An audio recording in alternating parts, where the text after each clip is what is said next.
car, do this for y'all. Cats will be ballin', they gon' ball forever. That's it. Oh my God, it's that TV. Nah, Mr. 615.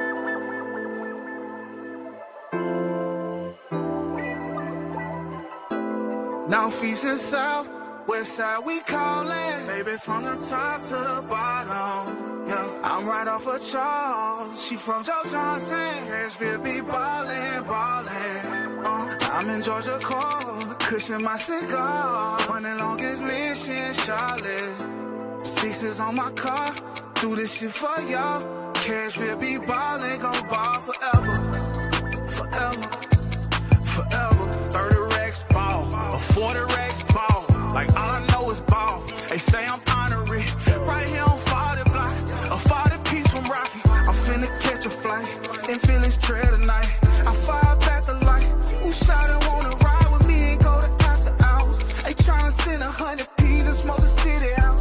Ooh, I'm the man and I ain't playing around this motherfucker. But watch me do my thing. Down south players getting paid around this motherfucker. The fuck you mean? Hey, you mean that I'm on 12 and buck?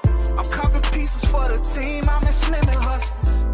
Now East and South, West Side we callin'. Baby from the top to the bottom. Yeah, right by Haynes Garden. She from the Nashville be ballin', ballin'. I'm in Hadley Park, cushion my cigar. Running longest Ellington Parkway. Sixes on my car, do this shit for y'all. Cashville be ballin', gon' ball forever. Forever, forever. 30 racks forever. 40 racks forever. 50 racks forever. We gon' ball forever. Cashville be ballin', ballin'. Cashville smoking pressure, dog, we love her. Cashville smoking Elvis, I'm in love circle. $1 million nigga, I'm coolin' in Chesapeake Circle. $1 million nigga, I'm started on Jefferson Hustle. Southside raised like Jelly Roll, somebody save me. And one day I seen a spaceship over Crescent Table. I did a show on West End and got cool with the mail. I met a chocolate home in Vegas, she from niggas keep it gangster from JC Nathan. Y'all represent from 23rd to AJ. Y'all represent from Westchester to Delaware. Y'all represent from Rivergate to Straightway. Shout out my niggas from Edge Hill, they keep it real. I got some golden family niggas and they keep it trill. I keep it a bean, I'm plenty arrows I done seen. We stronger together, Cashville, ball forever.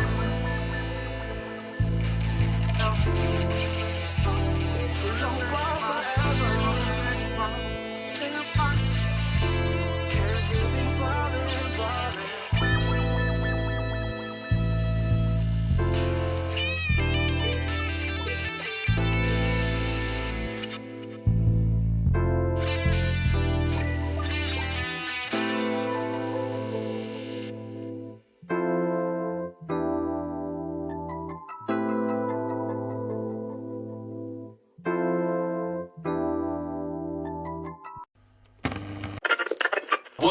The beat.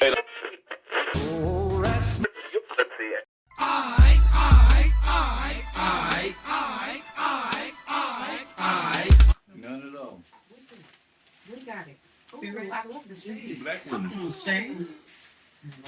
Too bad I ain't got mine. Shade to melanin. I told you, say Rome. Rome got it. Rome got you got your shade. I got some shades. I got some dark, some shades. Oh, she got some. It's okay. You can be seen today. All right. We are season 4, episode 64, right? Or is it season 5? Okay. It's season 4, episode 64. Season 4, episode 64. Y'all ready? Yeah.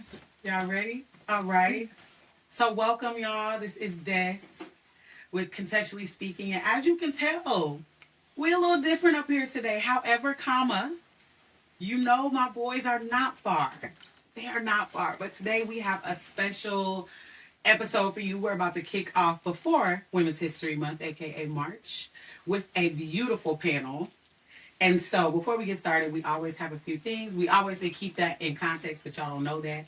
But we're going to keep it in context today. We're going to keep it raw. We're going to keep it real. And we're going to talk some truth and sip on a little wine. Y'all ready? All right, so what we're going to do first, we're going to start off with some introductions. We're going to kick it off with my girl, to the right.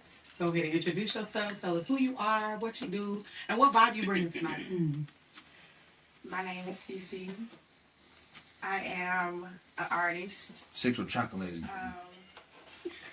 Oh, they gonna be talking in the background. You know that. Oh my God. I'm gonna let you know that in advance. You gonna hear the peanut gallery tonight. Okay. What vibe you bringing? A chill vibe. Come on, chill vibe. She took yours. That's okay. Pick another one. That's so pretty.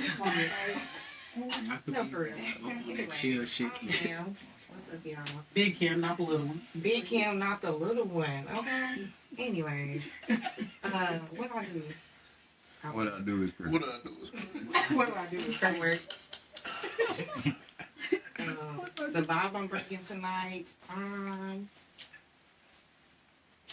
you know, I was gonna say chill, but she took it. Maybe I'm just like a little fire vibe, big fire sign. So that's what we. Come on, big fire sign. What are you, a Leo? Big Leo, the biggest. Oh, Fire sign. What are you, Leo?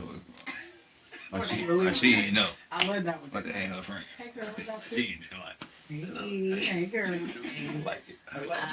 I'm Jess, and native Tennessean, but just moved back from California, so it's good to be back in the South and some meeting threes.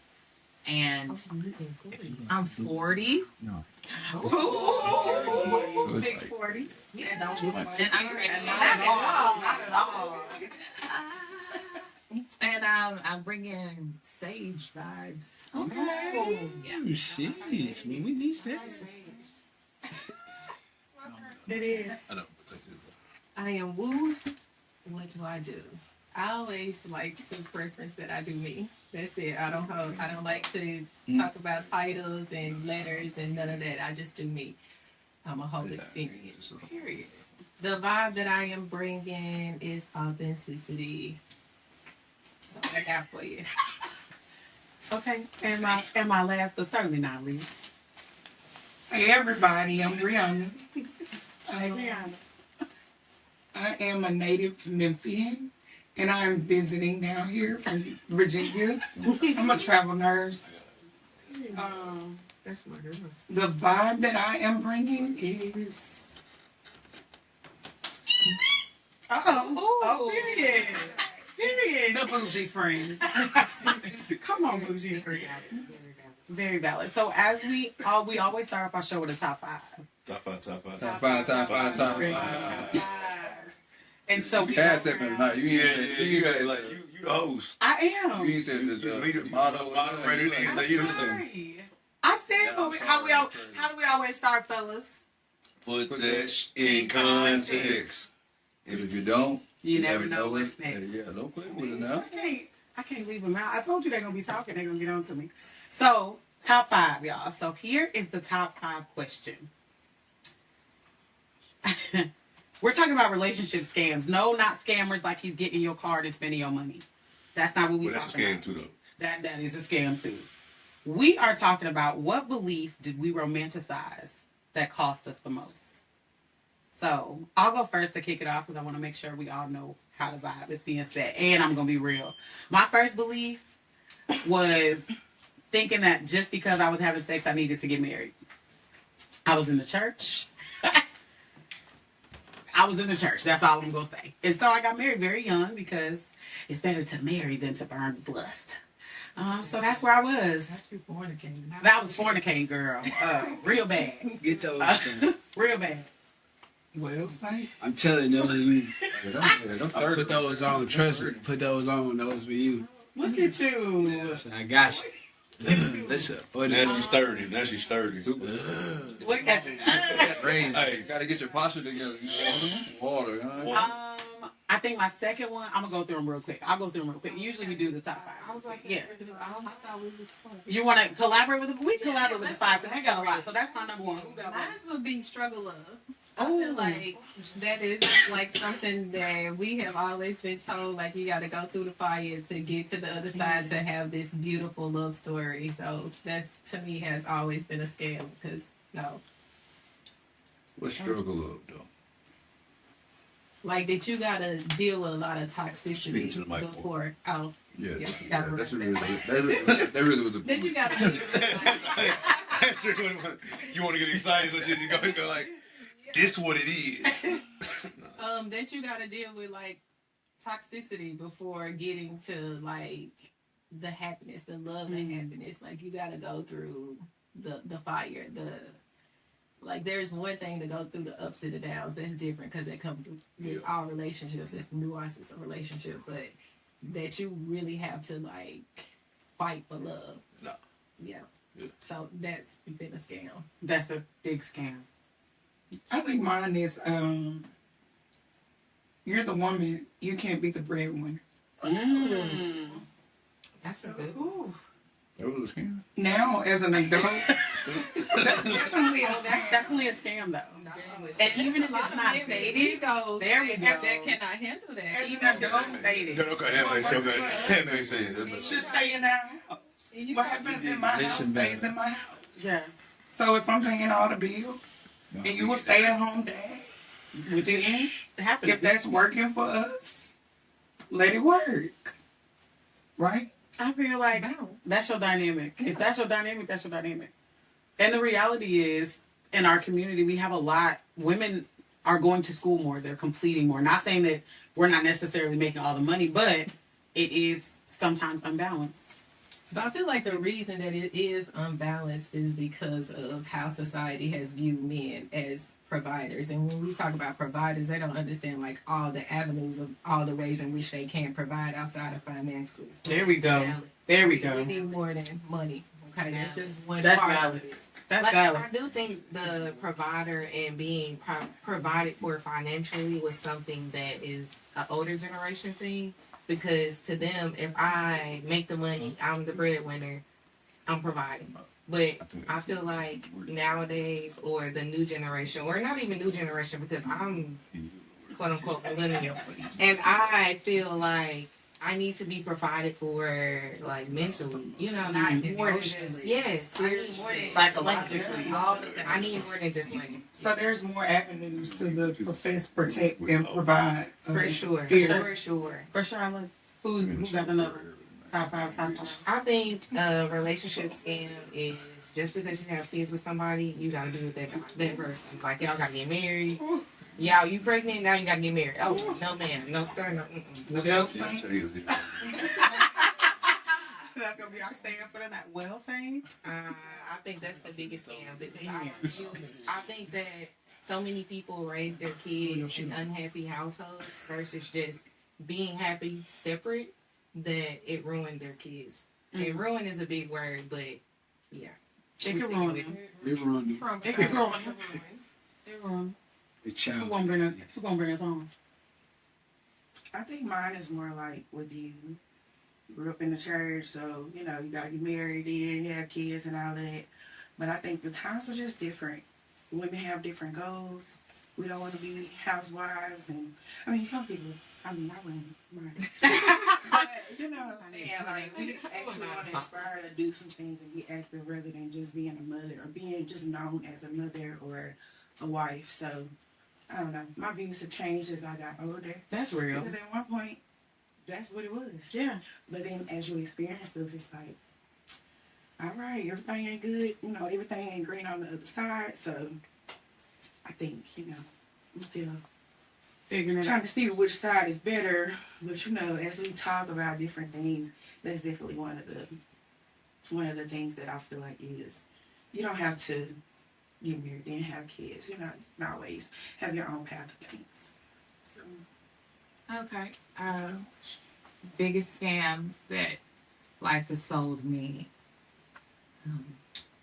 Believing that anything outside of yourself is going to rescue or save or fix or love greater. Anything outside of anything external. I think I heard somebody say, like, if you're looking with your eyes, you're already blind. Mm. You know? Mm. Mm-hmm. That's deep. Especially for love. You cooking? I need to take a shot on that.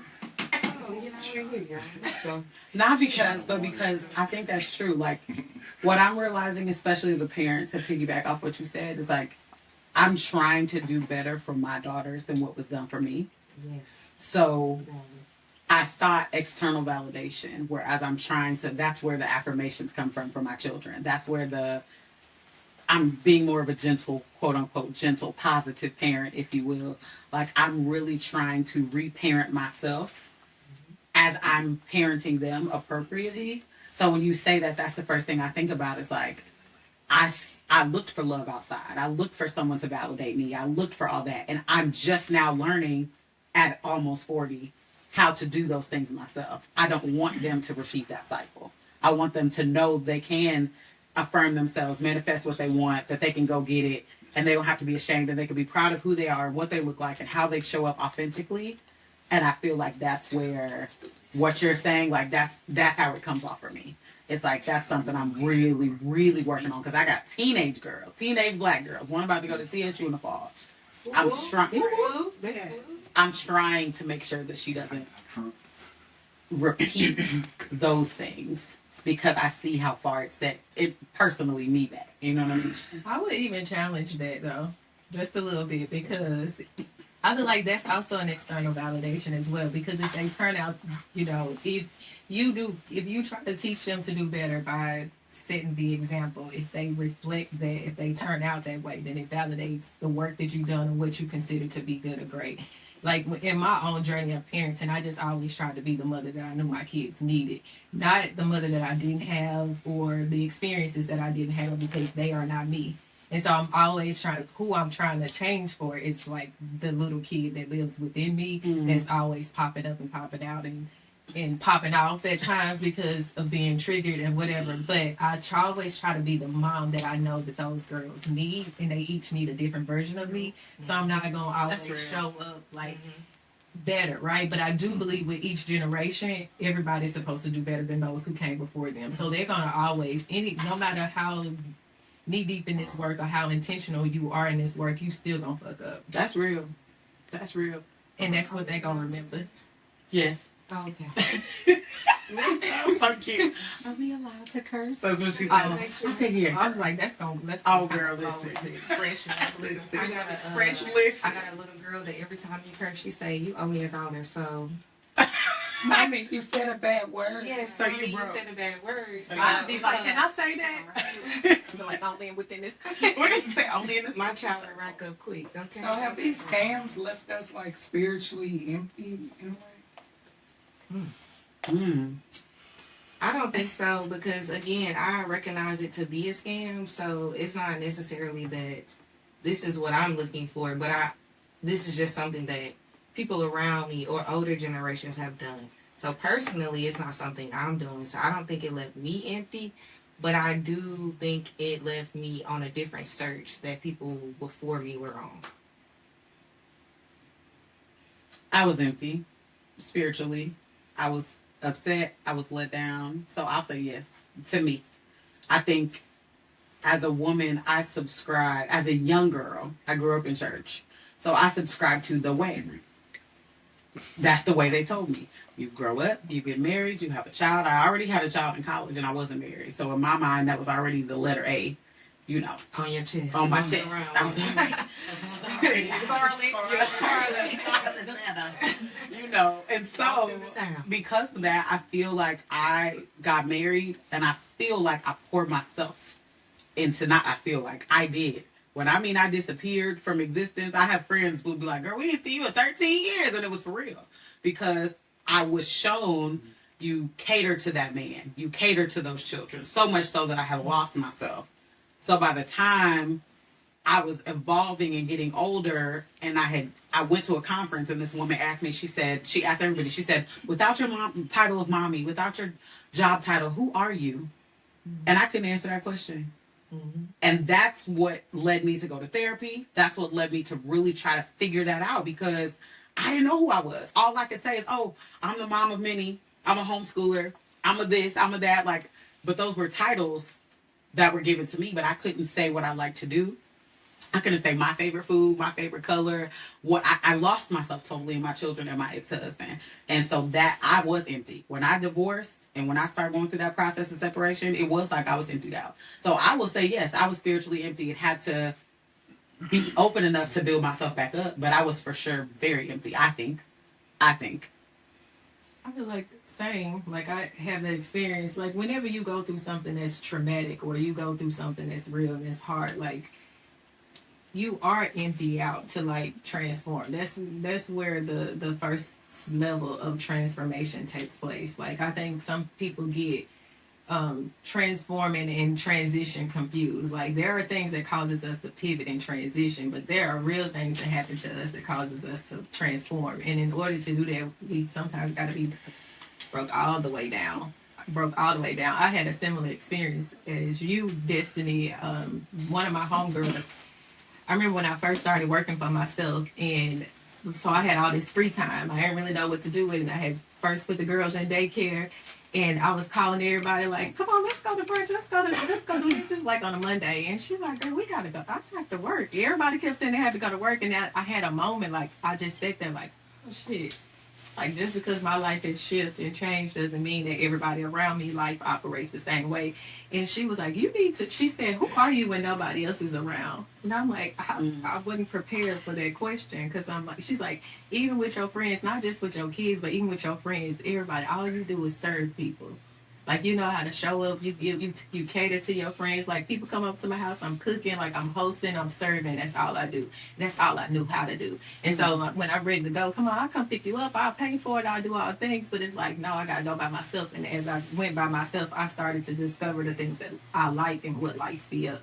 And that was the change for me. And it was like 2015, and I ain't went back since.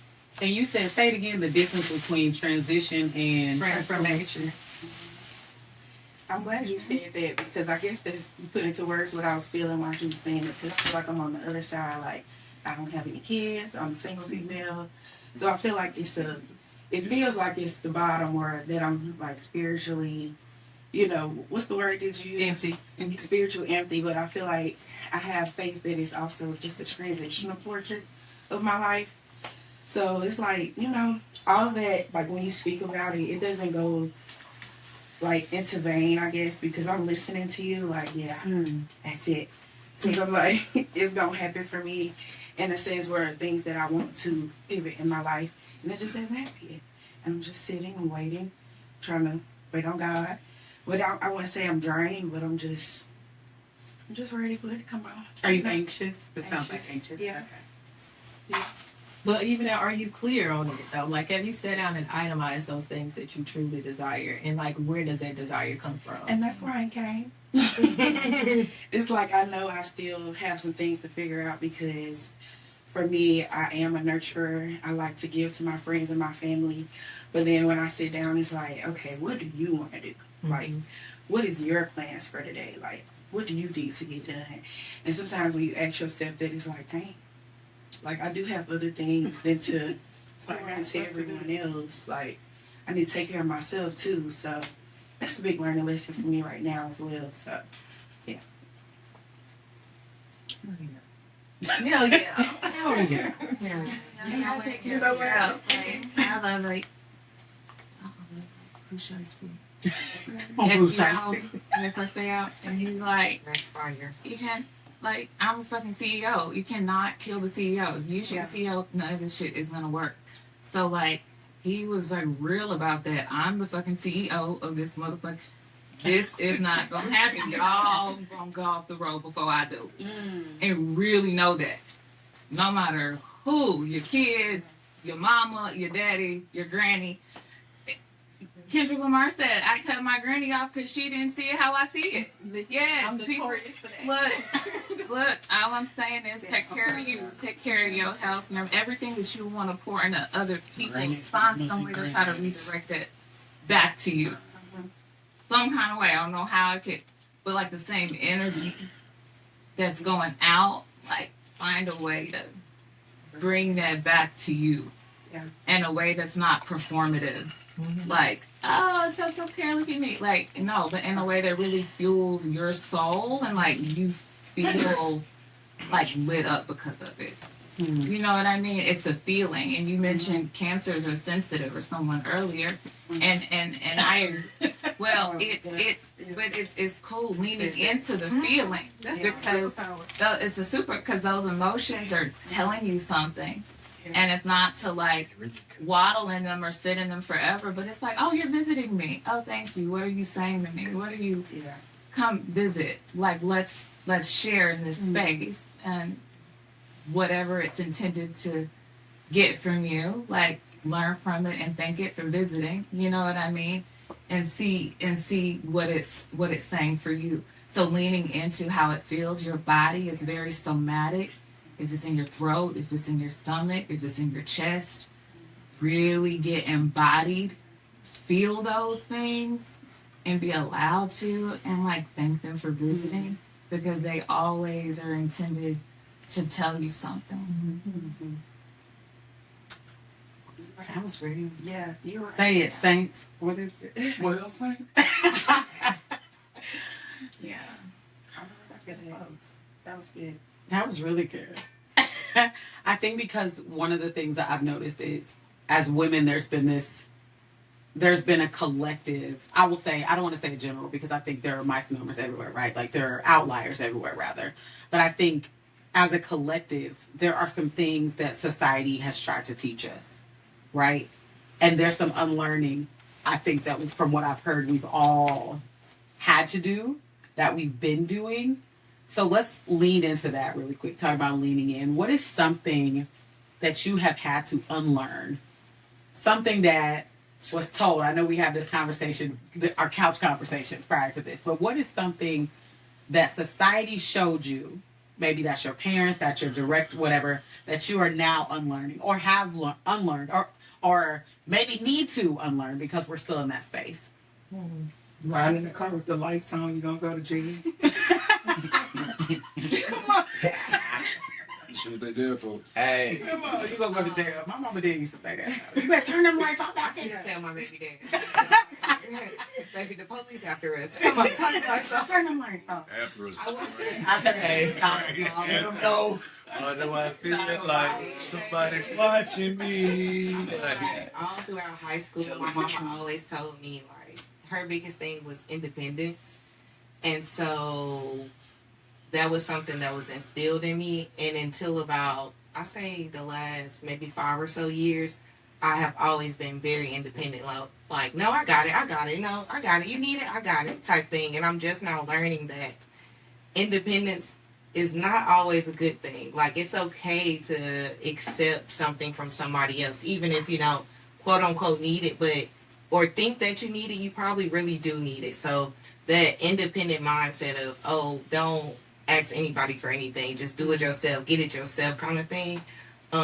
Especially now that I do have a kid, I feel like that independent factor has gone away a lot, because now I'm like, oh, this and this and this, and then it's hard like opening up to people or even asking for that help, when then as soon as I ask, they're like, girl, why you ain't been asked that? And I'm like, you know? So I think that was the biggest thing for me, just the independent mindset of, oh, if you need something, go get it yourself. Definitely strong on the village. I love a good village. Shout out to mom. Come on, Billy. Can I come back with my real one? You can't. Well, yeah, you come back with your real one. Okay, so I think mine was the context of treat people the way you want to be treated. So mine was, oh, well, don't let nobody talk to you any kind of way. Well, in the midst of that lesson came a girl who doesn't know how to talk to people. Because my perception became, oh, well, you're talking to me wrong. So now I'm unlearning that everybody's not coming at me wrong, or everybody, you know, it's okay to look at another person's perception. It's okay to step into someone else's shoes and see where they're coming from. Absolutely. It's putting stuff into perspective. That's dope. That's dope. I'm like, I feel like I have so much that I'm unlearning. I do too. I see. I'm like, I do I've too. seen I it. think that also comes with age. Like you said, Yes. turning 40, about to turn 40, like it just, It's lots of eyeballs. things just have like shift so much.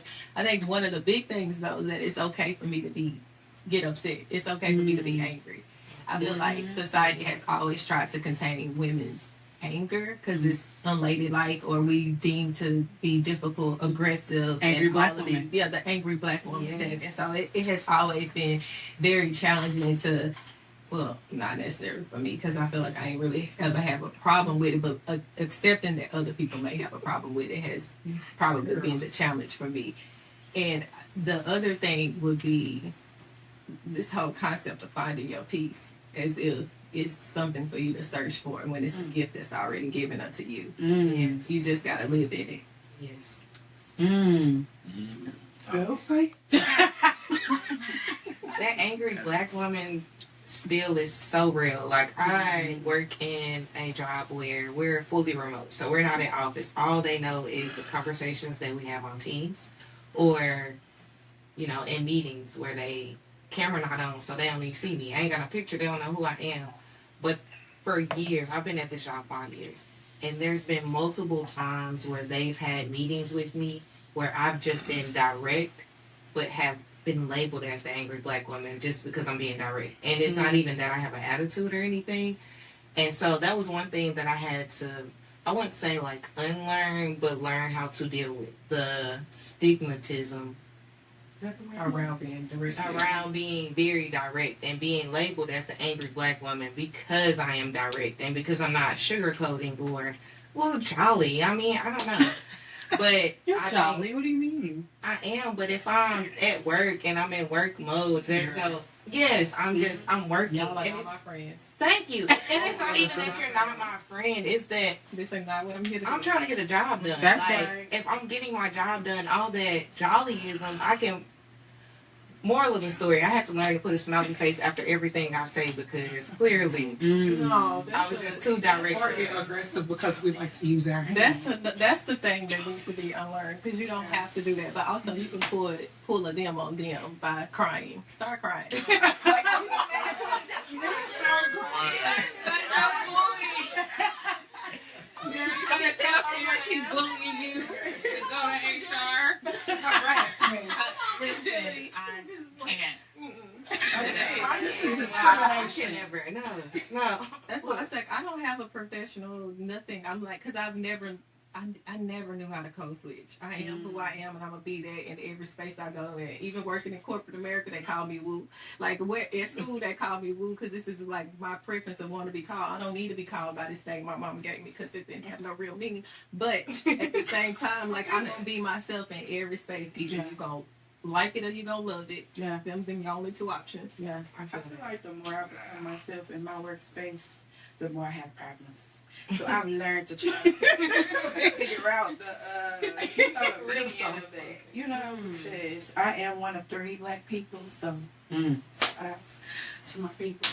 But Happy Black History Month. Right. Yes, happy Black History. But it gets difficult when I guess they rather work with different people than you, or you can see that and it's like, okay, no wait, because this is my job, so bring it on. Don't be like that, or it be a little microaggression. Yeah. It's the microaggressions that get me every time. Yeah, I get called the wrong name. I call them the wrong name. I'm like, of course.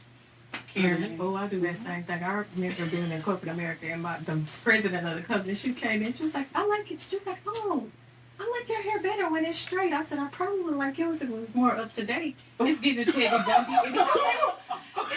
My manager came to me, she said, Funny. you can't do that. I was like, she can't do that. And then I went to my office one day, I said, I think I need to remind you, this is an HR company. You do know that, right? She said it's giving Peggy Bundy. No, for real. You got to match. Yeah. You got to meet them where they are with that, too. Because I don't believe in having to dial back and not be yourself in those spaces. And I understand the risk. But the thing is, I feel like when it comes to being in those spaces, is like, I had to unlearn that I need this space. I mean, I needed to pay my bills to take care of my family. However, I would not, but I won't risk myself for nobody, because the same way I got this job, I can go get another one. And if I can't figure that out, I'm gonna start something. I'm gonna make some money some type of way. I'm not dependent on y'all, and I won't be mistreated in this space just because I feel like I need this fucking paycheck. That's what we're not gonna do. And so I'm also big about having conversation. I noticed this, like when this happened, I noticed that you don't work with me. I noticed X, Y, and Z. Like you have to also understand your role in people's life. Like wherever you go, I know I'm a disruptor. I had to accept that. I bring order to chaos, and in order to do that, I got to fuck some shit up. And I'm okay with knocking shit off the table. And I'm okay with people seeing me that way. And exactly. Exactly. I know that's right. Exactly. I love that about y'all, the Virgos, because I'm like, that is definitely a characteristic about them. I was raised by a bunch of Virgos, so I do, I love that about y'all. But me, I mean, I'm a fire sign, but I feel like I'm not a true fire sign. It's like, I'm also hybrid, so it's like, I'm just in my job, and I'm like, where they have the microaggressions, I just match that. But I am growing to like hit them and, get spicy with them in my eyes, that y'all see it. Come on, spicy. But also, I don't think I developed how to like really code switch. So it's like I'm gonna put on this facade, but then it's like when you cross me, I kind of be going off on them. So that's probably what they don't like. I never knew what code switching was. I never knew what code switching was until I came to TSU. Same. I think that's just But you grew up where? I'm from Alabama. And you grew up in Mississippi, right? But every stigmatism about Mississippi or Alabama is racism. Like, and so to not have to code switch or not knowing what code switching is until I got here, and then I started working in quote, I was about to say quote unquote white spaces or white jobs. I'm like, but your town you grew up in was mostly black? It was diverse too, but predominantly black. But I feel like it was still diverse, but maybe because I was a child, I didn't really get those microaggressions. Maybe because I was a child, but then when I came out here, it's just a little different for me too. So. And I learned that like in the recent years because I'm from Nashville, I'm from the projects, I'm from out east, and where I went to school was all. Listen, I just found out at our 20-year high school reunion that it was 2 white people in our class that graduated with us, and I was like, "Who are these white?" I was like, "What with us?" Because I know it was predominantly blacks, and so I didn't ever have to. I was like, "We're in our class." Let's get married in. And that's what I'm saying. Literally, at my high school, I was the first black female drum major in my high school. So it wasn't even that. It was just all black people there. It was a white town. Like, and again, I never had this code switch. I didn't have to not be myself there. Like, and so then coming here, and then I honestly, my biggest thing when I tell people, they be like, "How's Mississippi?" Because everybody assumes it's racist. I get it. I never experienced racism like I did until I got to Tennessee. Mm-hmm. And Mississippi, racism is, if somebody's racist, you know it. You just stay away from them. You don't go around them.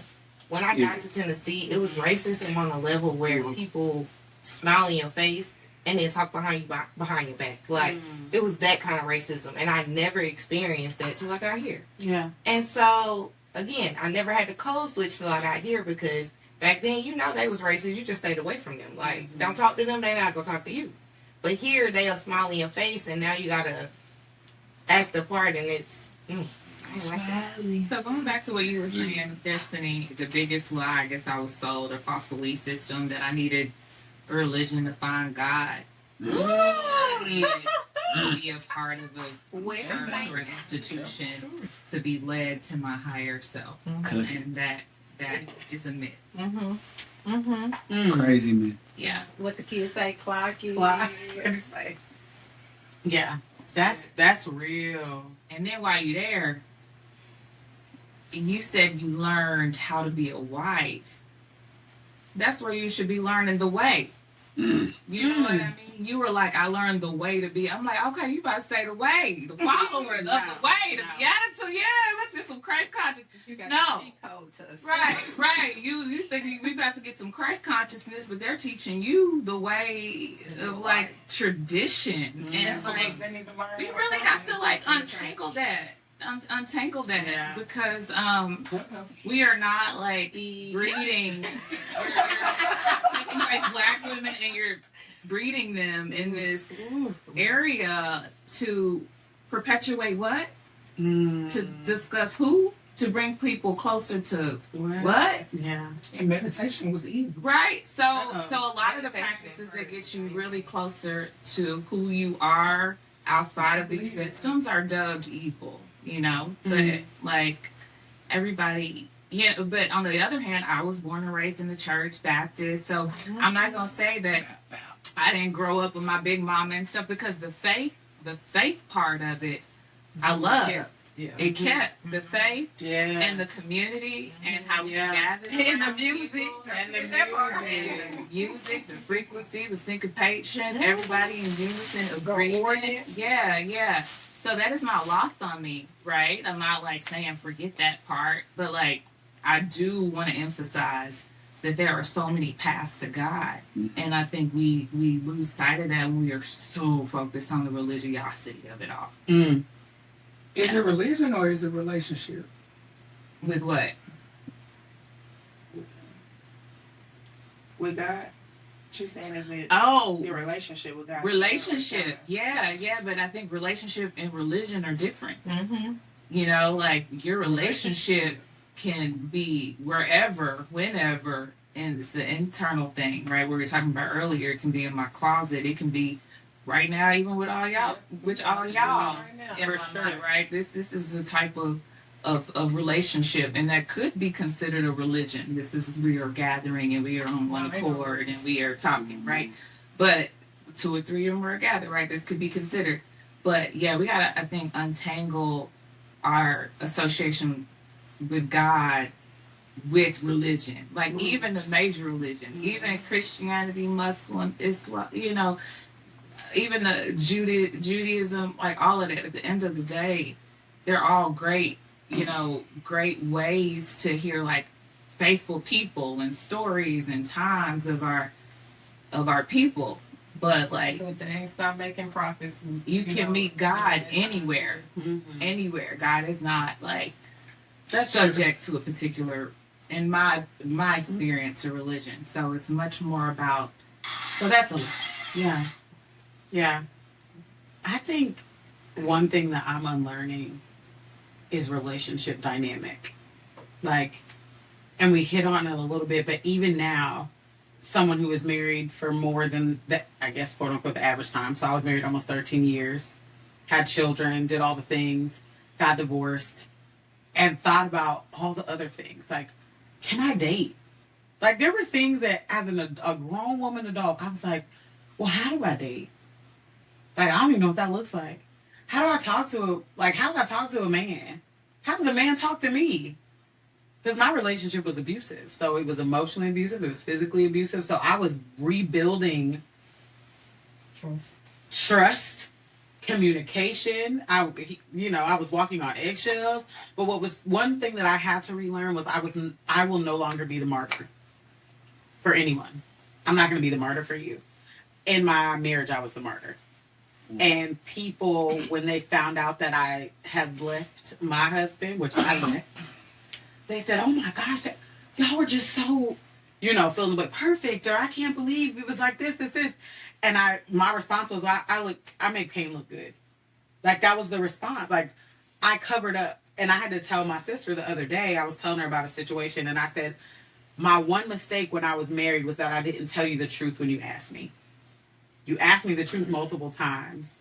And every time you asked me, I made up some excuse because I thought I had to. Because I was the dutiful wife. And what happens in the house, I carried that trope into my marriage. What happens in the home stays in the home. So there were things happening that I could have easily tagged one of my sisters and been like, tag, you're it. And she would probably came back me and my babies on up and took us the fuck up out of there. But I never said it. She didn't see because I was able to put on the facade. So I was code switching even in my marriage. But you also wasn't ready. Oh, I definitely wasn't ready. So I don't know that I was ready when I left, but I was done. But if she would have came and packed you up, I would have went back for your time. Absolutely, absolutely. You had to be ready. Absolutely, so the truth comes out will always make its way to light when it's supposed to. Absolutely, you're absolutely right. Because I wasn't, and that's why I told her when she finally asked, like, "Why you didn't say?" I said, honestly, I don't think I would have left. Like, that's why I didn't tell. But now I will no longer be the martyr. I have learned how to communicate. I have learned how to say what I want. I have learned what my non-negotiables are, what my boundaries are, right? And my question for you all is, what is your non-negotiable? What is a non-negotiable that you have right now? What is something that you're like, no, that ain't, nope. They call it red flags, I guess, maybe. I ignored red flags, I'm gonna be honest with you. I thought red flags were an opportunity to see growth. That's the professional development in me. I'm a facilitator, y'all. I see the mess, and I'm like, oh, but that will improve, right? Like I can put it on a personal improvement plan, and I can like being with somebody based off their potential. There we go. I was with the shadow of a man, and now I'm not. Never do it. So, what are your non-negotiables? Mine would be like if they don't have a relationship with themselves, I can't. Like if I'm your everything, or if you need me for everything, it tells me that you don't have a relationship with yourself, and it like grosses me out because I can't be everything to you. Because I'm always like, well, who is God to you? You know, if I'm everything. If you need me for X, Y, and Z, A, B, C, 1, 2, 3, like what can you do for yourself? And if you cannot like stand on your own too without me being present or a part of your life, then I can't be a part of your life. Mm-hmm. I think one of my non-negotiables is definitely communication. Like, I feel like people don't know how to talk or just communicate how they feel or what they're going through.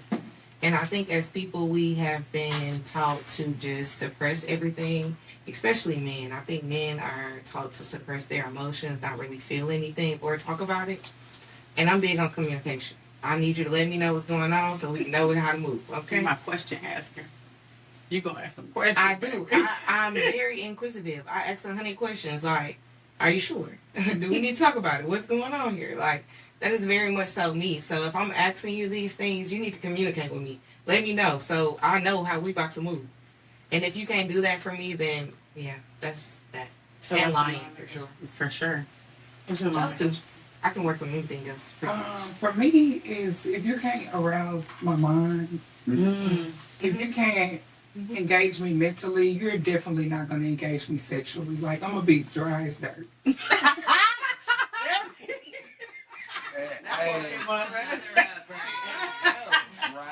Dirt, my nigga. Dry as dirt is crazy. It's real though. Let's just move. That's why I had to look at buddy, but can we go on the surface? If you have no emotional intelligence, my coochie's not gonna get wet. Which is, you a fool. It is what it is, but that's real though. The reality is like women. I've noticed that a lot of my friends, we get to this space unless you just outside. Now, if you just outside. Right, everybody has an outside moment, maybe. But do we? I was outside when I left my husband. But we're not going to talk about ex-husband. I was outside. You kept me. I wasn't outside. That's why I tell people I was in the street. Like, I was on the sidewalk. So I wasn't really in the streets, but I wasn't on the porch. So I was somewhere in between. So I feel like I was on the sidewalk. We was church kids. We ain't want nobody to see it. That's very true. Even when I was outside, I was inside. It's the weirdest. It's the most interesting thing ever. But you're right. I think to talk about that. So let's talk about that. Like, we talked about our non-negotiables. One thing that I'm going to tell you, one non-negotiable for me is we can't have boring sex.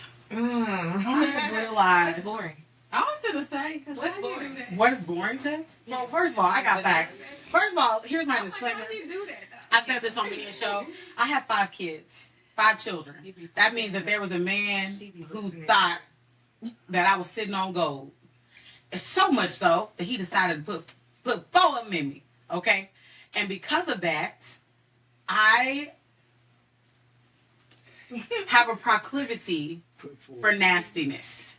You don't already come that way? Oh, I come that way. I come that way. I'm saying like that's your like natural way. Yes, but what I'm saying is, niggas. I mean, oh yeah. Can't say niggas. I don't know. I just said it because I thought about it. Can I say niggas? Oh, what? Okay, so whatever you want to. Y'all here now? What you mean you here now? Nigga? Men. I say nigga. They ask kids. Can you say nigga? Right? Can I say it? You have to arrive at the word. It's okay. I think it's okay. Men think that because I think they assume that they can match me sexually, and I have been yet to find someone who can match me in that way. Oh, that's sad. Is that true? That is. Oh my gosh, we should talk about that. That is very camera. We can talk about it on camera. It's not that. It's not. No, let me say this. I do. I have never touched those. I have great. No, people will touch my sofa, but not continuously. Like I need it every day, 2 or 3 times a day. Like I need it all the time, and I feel like the frequency in which I need it. The frequency in which I need it is not. It can't be that, which is fine. I have settled. That's fine. You trying to get a lip. You're not too. You trying to get a lip. Why would you say this? Because you would have took 3 of them. You see what I did. But no, that is my non-negotiable is I need someone who is sexually. That's your non-negotiable. I almost need a kink. I need somebody who's into kinky BDSM lifestyle. Yeah. To match me where I'm. Listen, I'm Look at trying not Blue. to tell my business.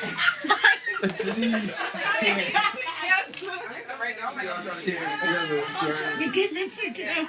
What is boy? Keep it What is context. Vanilla sex. What is vanilla sex? Regular sex. What it? I want to be choked, No, Liv ain't even smacked, here. called out my name. I want to wear a collar, and I want someone to dominate me. I like impact play and asphyxiation. I need a necklace with a heart that you pull when I'm out of line. I need to be snatched up off the dance floor. I need to be snatched when Glorilla said it's 7 p.m. Friday, it's 95 degrees. I ain't got no, and I need my man to come up and say, "Who you ain't got?" That's what I need. And maybe that's a weird kink. I think it is, but I like all of that stuff. Well, like, do you have a safe That's word? what kinks are for. I don't have a person to have a safe word with. But you should know that though. But Oh, do I need my safe word? I need to make it how up. come it's like Banana. If you Yeah. like go, So, when you yeah. go and you So, are like, so when you do match, yeah. then you I have have a a safe word. Or you can also Well, what's your like safe activate or open up the person in which you are having sex with. Like, I want to try this. What's your safe word? I don't have a safe word. I don't need a safe word. Oh. Oh. Please don't have me on here telling my business. I like to change subjects. I am in the streets. Okay. In the streets. That's what we gonna do. No safe word. No safe word. We'll need that. You got a safe word? You have a safe word? So am I the only one that doesn't have a safe word? Let the record show. I did not say if I did or didn't have a safe word. Well, I feel Let the record show. I feel like I need to make pineapple. But I thought pineapple was swingers. That's kind of hard to 2022. But pineapples can be a swear word. I don't need a safe word. I feel like I Do don't want men have safe words? Do men have safe words? Say word for word. Yeah, what do men have safe words? Just the range of like sexual options. If you're like, okay, this is going too far, I don't Yeah, don't feel you ever. safe. I would tell a woman, don't go near my ass. On game. So there's no safe word. Just act. No, I'm direct. So how about in the butt? That's the only. So thumb in the butt? That's the only thing off limit. So your butt's the That's only the thing off only limit. thing off Don't you dare go. limit. Don't you dare. I'm saying the balance. You know what I'm saying? So what else is off limits? So the booty's off limits. Is the booty, first of all, what about the butt off limits? It's a For you, it's off limits. Fresh is your butt off limits? Gucci ain't off limits for me though. Gucci Your off Gucci ain't off limits. off limits. No, not the Gucci though. Yeah. But y'all not getting your groceries. But that's the only thing that's off limits. Not Like, even what if she come home one day with somebody else and it's not a woman, it's a man? I am not you. That's the woman thing. I said, what if she come home with Another man. another man? She's a So single we have a woman. threesome. She's a single No. She's a single woman. So she can't do a threesome. Because you didn't say, because you said just come home unannounced. Come home. You said come home unannounced. Why would you want to change? I said, so what? When I conversation. You said come home unannounced. Like you come home unannounced when niggas ain't trying to introduce things. Nah. Unannounced, like if that's a conversation. I mean, That's what I was gonna say. That's a Well, conversation. that would be making the bug who had this kind of sensation that would happen. Yeah, it wouldn't even happen. That's what I'm like. Well, when we asked if there's a safe word, like how far, what is the thing that is off limits? Y'all all said y'all asses, and that's it. So I'm like, but there's So other anything- but there's other things. But, too. okay, hold on though. Like, with bringing in a whole nother individual, you got to have that conversation prior to y'all even talking about that. So she would know that that's a no-go before that even. You specifically before you bring somebody home. Yeah, like you trying to be Eiffel Tower, they got But nothing this to do is with only a no-go if the other person is a man. So if she bring a woman home, it's all fair game, right? Well, that has to be. Tobias, It's No, I'm saying my chest. Look, Yes. Yeah. So women is okay. Yes. But a man. But I'm not gonna introduce. But I'm not asking for it. See, I'm not bringing the idea to her. But that what If she has a affinity for women, she wants to do it, then we can do it. But I'm not gonna bring that idea to But her. what if we want another man? That's What if what I you say mean. I like double penetration and I want that? This is a question. I'm not the guy for you. This is a question. Some guys are down for that. I'm not the guy. I'm okay with that. Yeah, That's it's okay. cool. Like, I feel like the I had to sticky learn part the about hard way that on is that that one. women are told to like, oh, we can't like double penetration, but we should be okay with having a threesome with another woman. Well, And I we think can like double penetration if it's not with another man. I can get a dildo and have double penetration. That's what I would be told, right? So I need it could be. post-action. I need to feel the blood. real thing. I need to have all of that. I can't. And that's why I even can't with be that women big now. child. Yeah, Yeah, that's do the what you I want. can't be with I didn't put all that. I didn't put all To be an Eiffel Tower ain't got nothing What to is do you with wrong. What's an Eiffel Tower? like a man on each side. Yeah. Oh, that's called Eiffel Tower. Double penetration. Oh, that makes perfect sense. I understand the penetration. euphemism. Okay, Eiffel Tower. You get it? Yes, Like, okay. I was. Never mind. No, I wasn't. I thought about it. There's a camera here. I'm saying, but that's I would have like. You know that. But go for it, by all means. That's I guys. was like, yeah, and if this as a man, that's just weird to look at. Like, I just can't. But also, I think you have to have some type of sexual cadence being with a man. Under you like that. You have to. It's not even about you. It's not even about you when you have. I'm talking about me as a man who ain't gay at all. With no infinity for a man having a sexual desire. Having a sexual desire while a man is in the same about the room. girl. Having a sexual desire while a man is in the same room, it doesn't. It ain't tease me at all. That's not. It's gonna make me go straight shrimp. You want me to go lip? I'm done. Yeah, I'm done. Sure. Yeah. Try as dirt. Right? Look, you know what I'm saying? Like, it doesn't. It's not about her. Like, she wants double penetration. That's a fantasy she wants to have for herself. I hope she gets it out before we meet. Like, I hope she gets it out before we meet. But you and me, I'm not gonna participate in the act with another man in a bedroom. I'm just not gonna do that. Period. It's not about her. I don't care what she want to do with her life. Do you? It's about me at that point. Mm-hmm. In that same breath, would you ask your woman for a threesome? No. No, that's why I said I'm not gonna bring an idea to her. Okay. Yeah, valid. I respect that. Yeah. Because in my mind, I feel like Every threesome I've ever had, a woman has brought it to me. Every threesome I've ever had, a woman brought it to me. I've never asked for one. Like you said, we not having just no basic ass sex anyway. So like, yeah, like I'm not having basic. I do the dog collar shit. I do that with my like. I do the dog collar and the. That's what I'm saying. Yeah, I do the dog collar and shit like it. Yeah, that shit happen. Yeah. Now we choke and put fingers in mouths and we do all that. You know what I mean? Eat yourself at you all that. We do all that. But that's just me and her though. That's what I'm saying. We gonna go get the wig too. Go get the other color of the wig. We gonna do all that. Like I don't care about none of that. I'm gonna keep spice with my gal. Like I don't need no other body. So do you spit in her mouth? Do you spit in her mouth? No, I don't like spit. Look how he looks. I'm not a spit guy. Not a spit guy. I do occasionally. Can she spit in your mouth? No, I'm not a spit guy. I'm not like the spit or rule guy. Because y'all really need a safe word. Because it's things that can't happen. So just all over. And it's stuff that you don't. No, it's just. But see, safe words come with BDSM though. Because what happened to consent? I know what we be in mind. Like, that's what I'm saying. Like that's what I'm saying. Like I've tied her up. She done tied me up. She done milked me. Like, I'm choking on some line, bro. Oh my God! And then you just say sorry. Like, damn. I got a trauma with spit. See, I got a trauma with spit. I don't like somebody spit on me. I got a trauma with spit. I don't like spit. General like that. You just You don't like spit, but like. So you have to talk about this. I'm talking like spitting like out. I don't like doing spitting like spitting out for me like that. You know what I'm saying? So I ain't talking about like saliva or anything like that. Clarity prevents all confusion. Yeah. So Being in the heat of the moment. Let's say you been dating somebody and this y'all No, first time woo, having sex. no.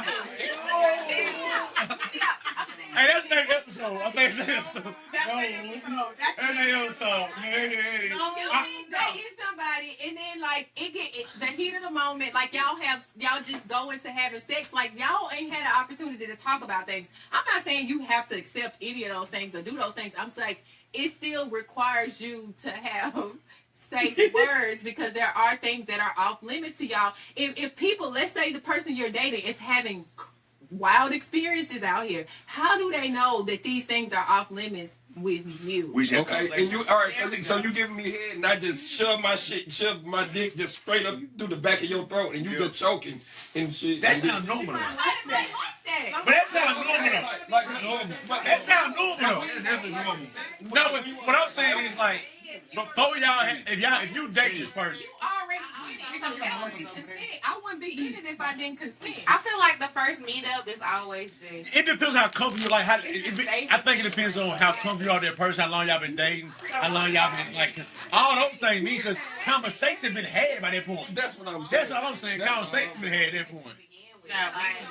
So we just gonna have experience. And if it's the first night, if we get kicked out the first night, I don't think neither is gonna be comfortable to go all the way. Nah, I don't think. No, but on the first night, hey, you getting the best base out of them.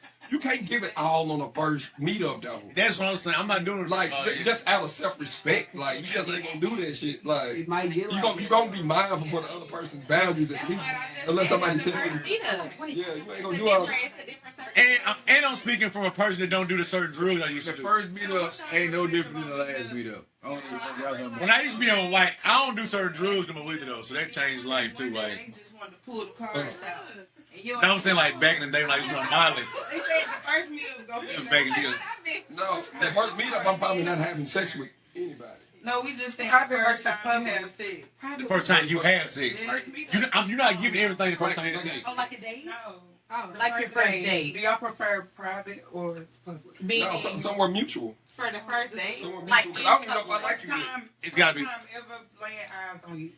You gotta be going somewhere In the mutual. chat room, or I've known you. Like, It is fine. It's gotta be public. public for sure. It's for your safety. For your safety. Now, because women want to feel safe, I'm not even gonna play with you like that. I'm not gonna have a woman feeling weird, dark. You first time being, and we in a dark room or something like that. No, we're gonna be in a public place because I ain't been in no dark room with you your first time with you for shit like that. That's weird. Like that's weird. Like that's just weird. To be like, no. Privilege to have my address. No. You don't know my address. My house. For sure. No, that's what I'm saying. Like, She's like that. public was. I thought that was gonna be national anyway. Public, like And y'all have like a date. daytime. That's a great question. She said, so what if the first day you want to fly you out? Daytime. Good luck. Daytime. Did you That's go? cool. I did. 3 o'clock. So that's okay. Well, niggas don't get on that like that, so of course we taking it out. Oh yeah, I'm taking off. I done got fooled out one time. Hey, Things to be like if you like your own hotel. I got offer, but I couldn't make. Like XYZ. hey, first class and everything, but I'm not doing it. But it done flew out. Come on, flew out. not if they already. Get it flew out by somebody. I just feel like that is the most riskiest thing to do.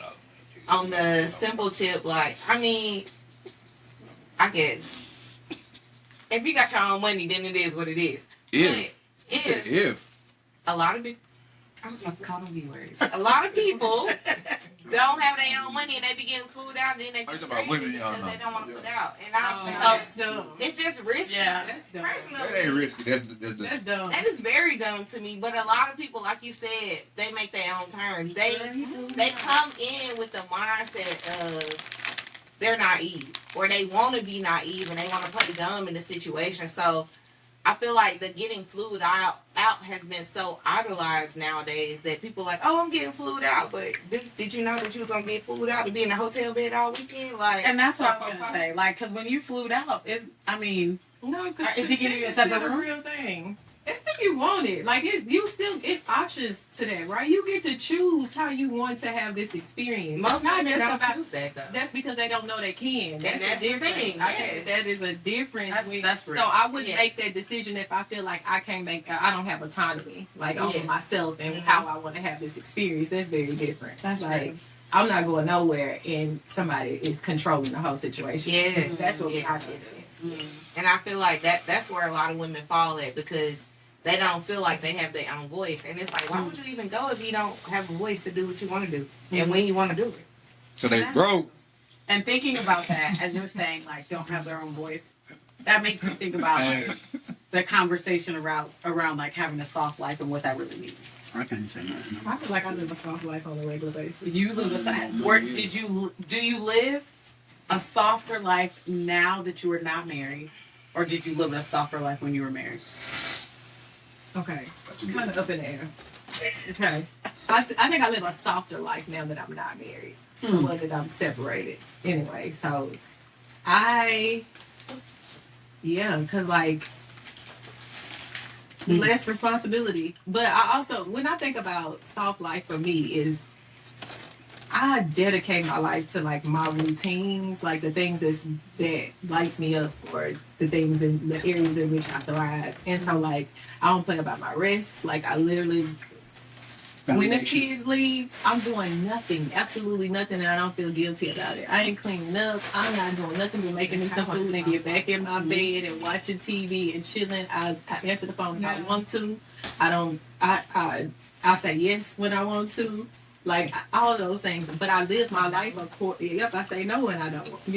When it's a no, and I don't explain myself. Like I have gotten out of the habit of explaining why I feel the way that I feel, why I do the things that I do. That's what helps create a soft environment for me. Like I legit live a worry-free life. Like even if I know like you might feel some kind of way, I open up the floor to have a conversation.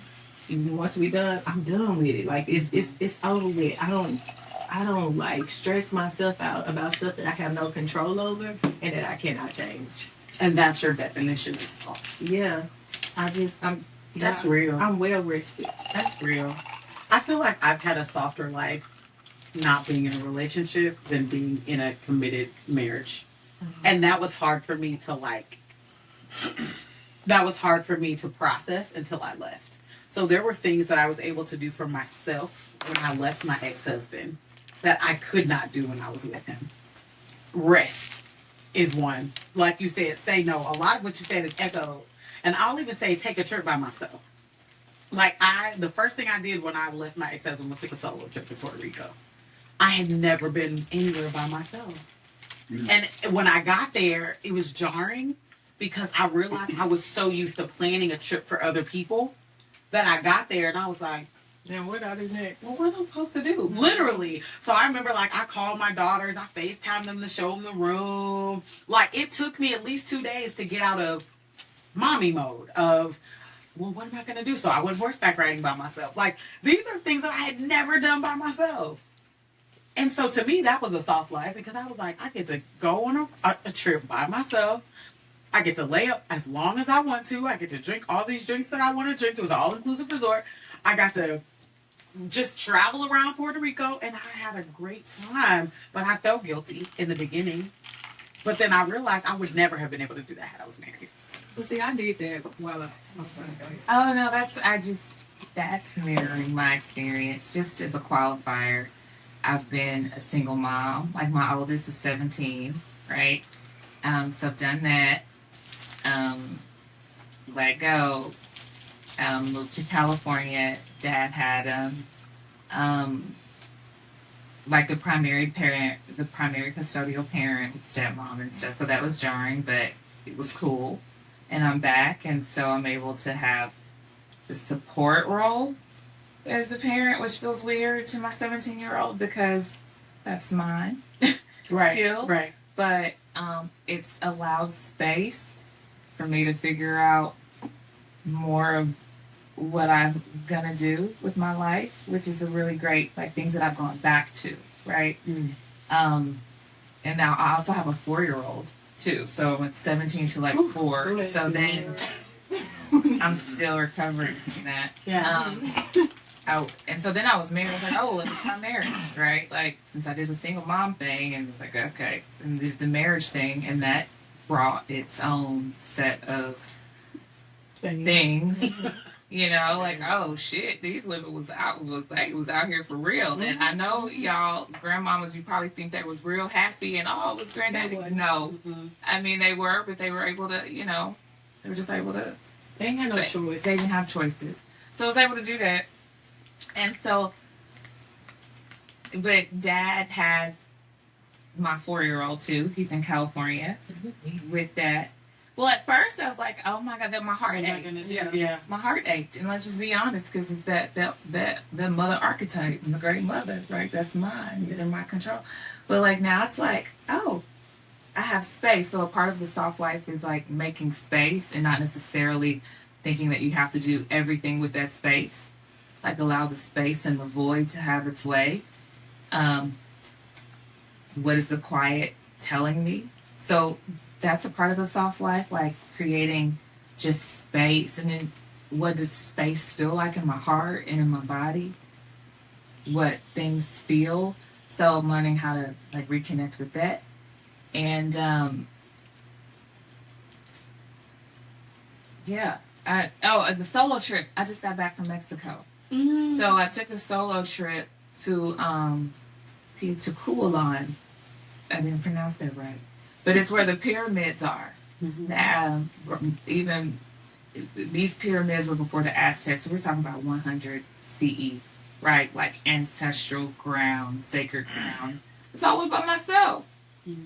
So when you said Puerto Rico, that just resonated with me. Like, so now that I'm like not married, and like, okay, what does Jess want to do? I was like, fuck it, I'm gonna go to the pyramids and pay homage to my people. That's right. And that was a really cool experience. Got dapped up by the locals with some obsidian protection, which was cool. And my mom was so, she had like, oh, you're where? Yeah. And she was like, you're with a man? No. Like that was the first thing she said. Like, no, Mama, you know, there's a world out here that exists where we can solo travel and backpack, and it's all good, and learn and explore about yourself. That's amazing. And so that feels like a soft life thing to me. Like, oh, I'm not waiting on anyone to celebrate me. Like, shit, I'm gonna go and like celebrate. Shit of the year so warm. That's the one. I allowed and I deserve it, so I have it. Shit. So that feels like soft girl. So allowing space feels like soft girl, and not like freaking out in the void. Doing things kind of like solo feels like soft girl. Figuring out that feels good to me. Oh, and while I was there, can I tell you? Yeah, I have her at the Pyramid of the Sun. Girl, I swear to God, I was looking at the Pyramid of the Sun. And then the solar eclipse, right? Oh. There's a lot of stuff astrologically going on. But here's this guy from like, you watch Game of Thrones? Mm-hmm. So, coastal from northern England somewhere, girl. He comes up to me, tatted up, tall, European, with an ass. Are you from? And he just was like, yeah, it's magnificent, isn't it? I was like, yeah. I'm just sitting up here just like literally. It's noon, pyramid. I was like, yeah. It's like, oh, okay. Mm-hmm. And then I was like, are you from Ireland?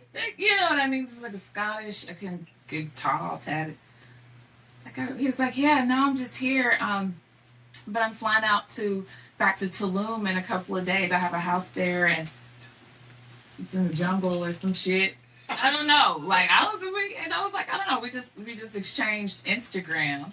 Yeah. That was it. Okay. And then, you got a little Heath Ledger. Listen. A little Heath did. I feel like it on and no, didn't have me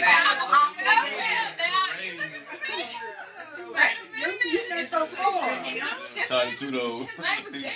It's a white boy named Derek. Okay, Derek. European. Did he look like Thor?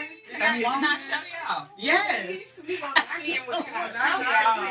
The spell that meant that these Europeans, honey, they like black women. So would you date a white? Oh, sure. A European? Sure would. Is there a difference between a European and a white man? Possibly. About to see. You wouldn't? I sure would. I mean. So you said no. I only said because you said are they colonizers? Sure would. Yeah. I think I could talk to them about colonization and still wow eyes. I don't know. I think it's a myth. Oh. Oh, wow. He look a little tan. He's tall. They have This large is penises. no. This Baby, I need to. he really was like the wildlings from the Game of Thrones. With the beard. Yeah, I need some wildling. That is freaking. Just saying. He's tall for real. I just had to get that out, y'all. But to your point, I don't know how to date like that, so I just said. I could date a little Thor looking like man.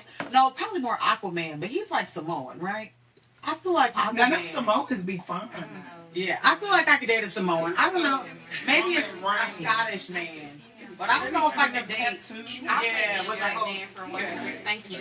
You go, girl. I will stick with my African stuff. Oh. See, as long as it ain't no Nigerian. Africans have always been aggressive. You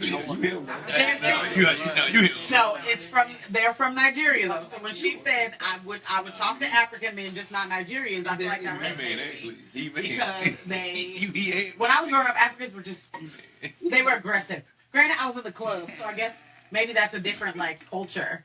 But they were just very aggressive to me. But I heard African men are good men. I don't know. African women are very submissive. Hey, this is what y'all group chat sound like. Our group chat is my group chat is muddier. I was about to say, you know what? Wow, so this is white. This is white compared to That way work This is light.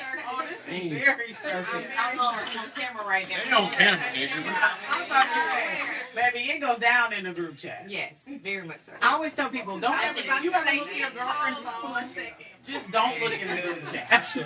If you ever go through your girlfriend's phone, is this thing on? If you ever go through your girlfriend's phone, do not go to the group chat. I said Break up. All the places. Break up. Break up. Of all the places that you go. Don't go through your girl phone. I don't like this break up. If you gotta do that, like break up. It's not that. If you gotta go through a phone, I'm saying you insecure as the man. You gotta go through a phone. Break up with her because you don't trust it. Like, I ain't go to your phone.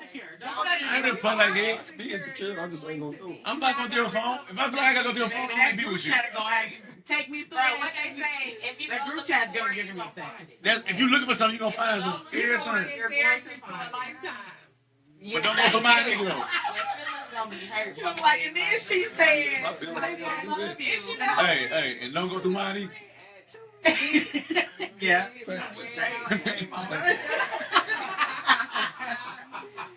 The group chats are dangerous, y'all. But no, I mean, I like my group chat. It's very firming. I get all the information I need from my group chat. I have a friend. How many of y'all have friends who are Inspector Gadget? Like, was it retarded? Oh, everybody. I have a friend. Are you the friend? Are you the Inspector Gadget friend?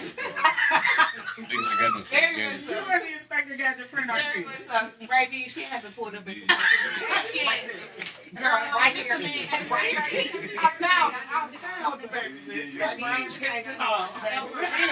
Medical history. Where he went to school. I have a friend who will look up something in a minute. Like, don't give her a full name. She will look it up in a minute. Baby, Address, phone number, birthday, who he was connected to. Hey, I got one friend I can make a call right now. She can look up everything. It don't come with y'all. You mean like, do you feel something is off? Is that what you're saying? I'm saying all the things. Y'all be You going feel through something? phones? No. I used to. That's a lie. I used to go through my ex-husband's phone. It ain't Very, a lie. I don't did. be going through phones. No, I did. I'm saying like she said What she you do did. with the I'd information? rather listen to my intuition. I don't need to look for evidence. That's enough. That was real. Have you ever had anyone go on your phone? Absolutely. I have. I have. I have Bro, too. I You? have. Multiple Have you? times. I have. Yeah, you had a relationship. I just get a damn phone up. She said, I feel it too, but I feel like that happens with me because I'm naturally like. I'm secret. I wouldn't even call it secret. I just don't show. That's just the stigmatism. I'm just like a cat. We're all secretive. Like mysterious. That's just, you don't need to we're all secretive. Yeah. There's just some things that are off limits. If you're not my man, I feel like you shouldn't be going. Even if you're my man, you gotta have something for yourself. I feel like you go to what he said. You insecure, but I don't know. He did. I'm like this somebody. No, not you. I'm talking about the man. Yeah. I'm like I've been through somebody's phone, and then I told you. I said, let's talk about it. We can get weed for I did the same thing. but eventually, it helped me address the way. I'll be like, so this way. You were like, hey, sis, it's just a ride, baby. It's just a ride. I've been in that situation. I don't want that for nobody else. I know. I've had my own went through, and I know you do. So what is that? And I'm like, It's what? Like we're not even together. I mean, I'm taking you a bit. Yeah. Oh, I say this every time. I know. Yeah, I don't. Personally, I've been making myself, so I don't even go looking for it. When I was married, I used to go through his phone all the time. Absolutely. Like, because I don't share anything. It's not that I don't do nothing. I don't delete anything in my things. So you'll find some shit in my phone that You work out with him. that's all. And that Him means in I the can do gym. what's Like when he going on ready to right work out, we here, be but you walking like, sound all right, y'all, like I'm gone. Like, damn, bitch. Like, I just don't delete anything. but you mad at him. I ain't waiting for no nigga, bro. I need to, because it's like, That nigga eat boba, so I'm also Hey, this guy is crazy. I'm valid. I just need to let you know you said don't do that. When I was married, I was he bought on my avatar for it on camera. But see, look, However, to answer your question, yes, I did have a It was he had a I'll tell you off. But it was a whole situation where I could I'm down up the app and I could see the camera, I could hear calls, I could record, I see every password, and it changed everything. I never want to get to this. But here's the thing. By the time I was there, and so that was it. We had a trauma bond and an unhealthy attachment, right? And so what happened was I allowed that trauma bond to keep me in that marriage for a very long time. I think I don't want to say many of the women in my circle had that same situation because in my mind we was in love. And first of all, I was only 23 when I got married. So for all intents and purposes, that trauma bond was love. And that butterfly feeling, now that I know wasn't maybe butterflies, maybe it was my internal intuition. But at the time it was butterflies. And he made me just feel all warm and flush, right? And because nobody's taught me or trained me, I think you were talking about earlier, like in African cultures, they train you how to be wives. I wasn't trained how to be no wife. And so because I wasn't, quote unquote, trained how to be a wife, I thought I had a child, so I will say that when I was in church, someone told me that because I have a child, I am undesirable. Oh, yes. And that I would not be able to find a man who would marry me. Right? And so that was before. That was before, like, as soon as I got pregnant. Ain't nobody gonna want you with five. Ain't nobody gonna want you. I never had an issue. I left, so I ain't have to hear that. I ain't never had an issue. We was taught this approach. Because I didn't want to hear. But in my business, when I got married, I saw red flags that I didn't know to identify as red flags. I thought it was love because of the trauma. So I thought the way he reacted or did things was him showing his love for me or him showing he really cared. When in reality, it was narcissism, it was control. See, it was form. Just be grumpy. Like, it's just a natural reaction. I ain't make much.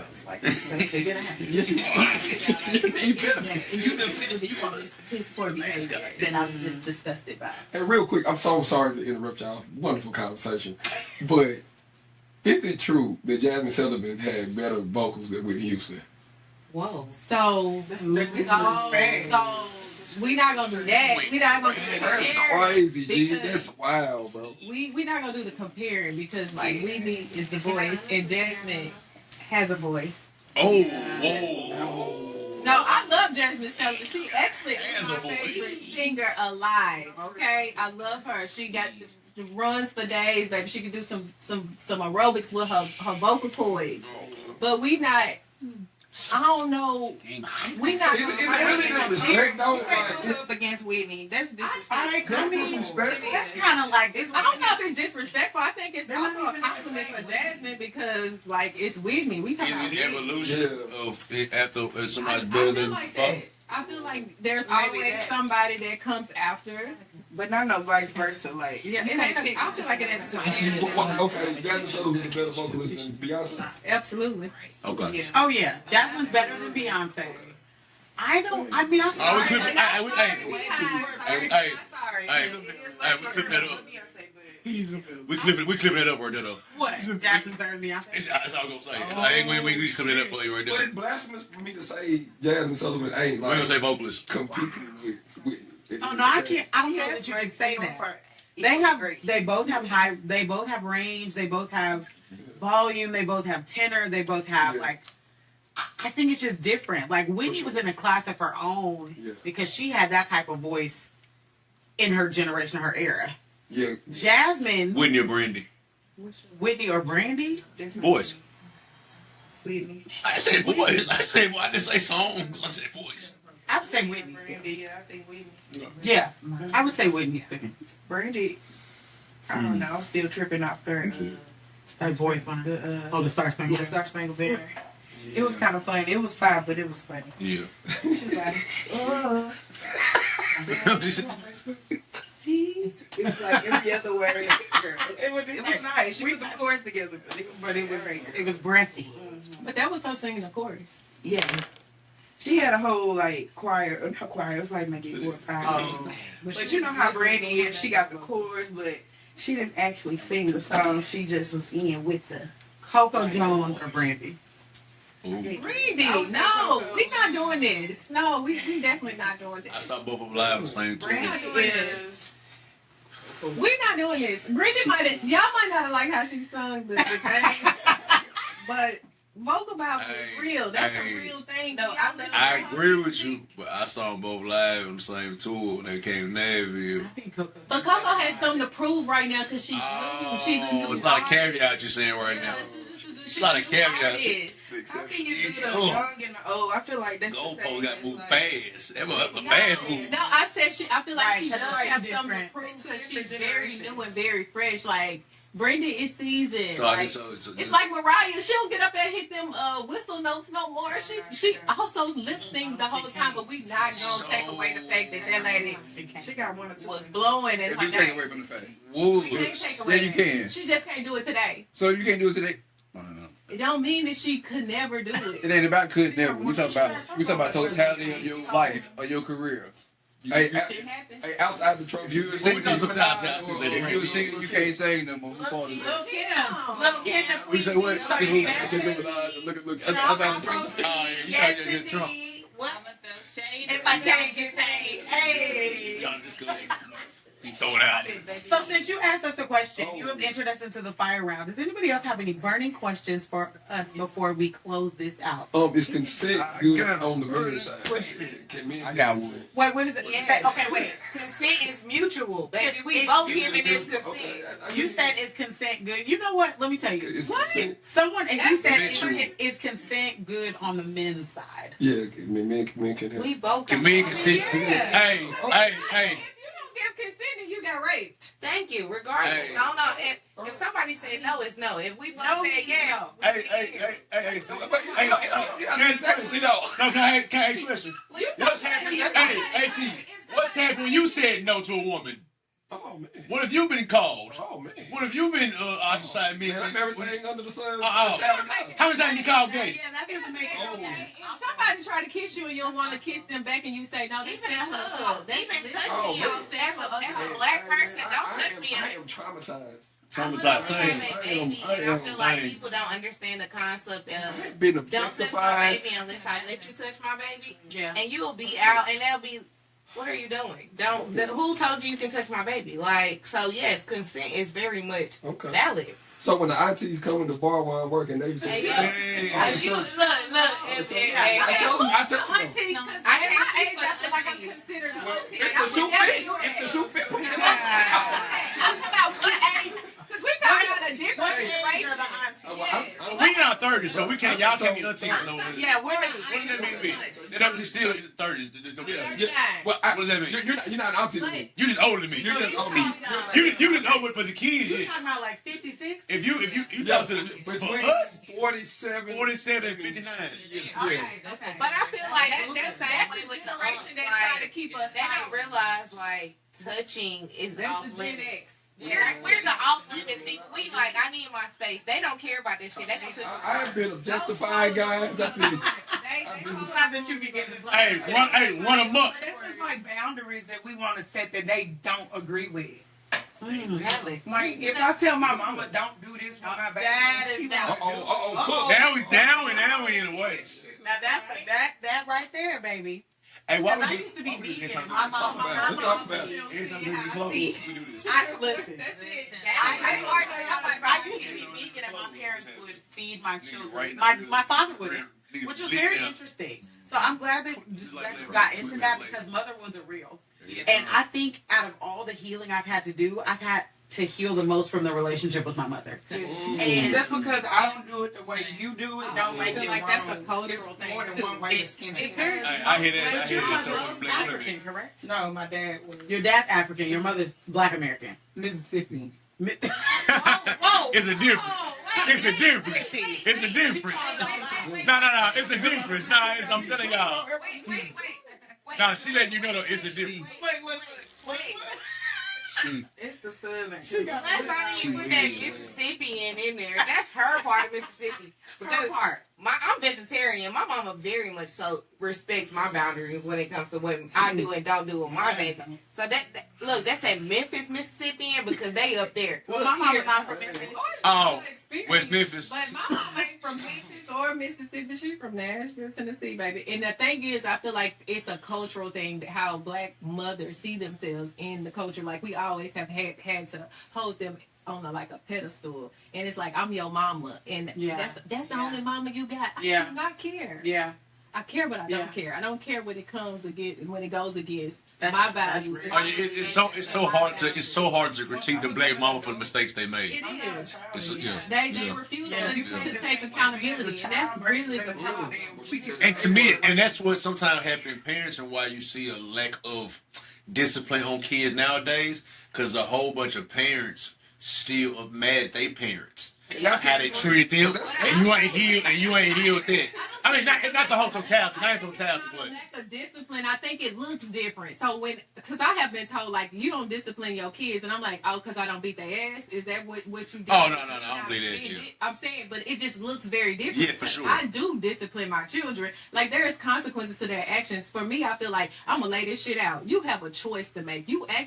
I'm going to guide you through this choice because your frontal lobe is not fully developed. If you choose A, these are the consequences to your actions. If you choose B, this is the consequence to your actions. If you choose C, this consequence. So you better choose wisely. Yeah, I do. I do understand to my daughter. Like, you don't have to know that.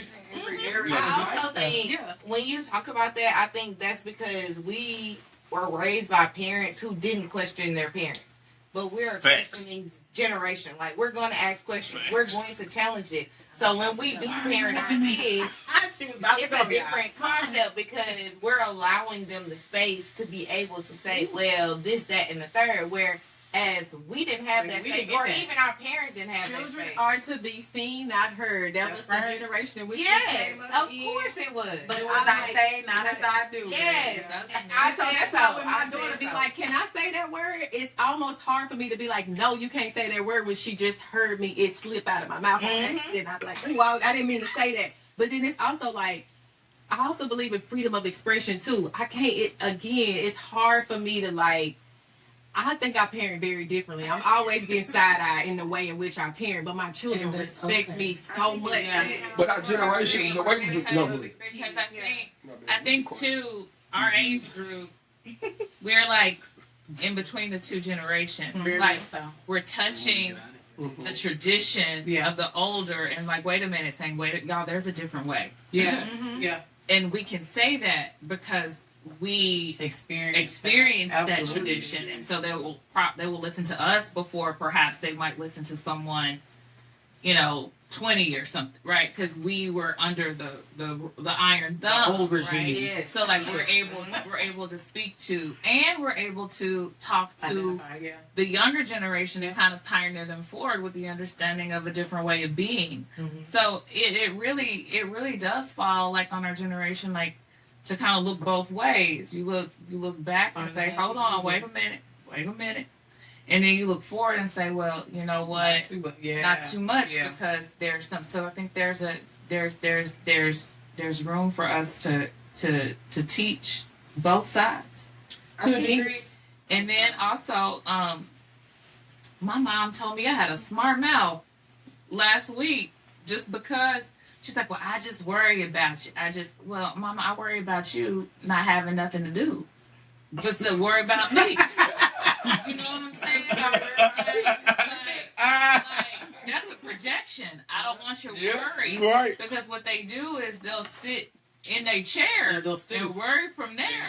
They'll just be there. Just I was worried and thinking about it and doing, and like that's not adding any type of solution or any of that to what we're going. You don't want to travel, Mom? You don't want to go do something? So that's what I'm saying. So just like encouraging them to be active, encouraging them to do, just something different than what you were. It's a water aerobics class going on. But I feel like that's a fine line too, because I feel like for us, some of us anyway, is we took on responsibility of others that did not belong to us. Like, it's not my responsibility to get you to do things. Like if you don't want to, then that's on you. Yeah. But what you're not gonna do is be all up in my business telling me how I'm to be. Because my mama always be like, "You are so disrespectful." Why? Because I have an opinion. Because I have a voice.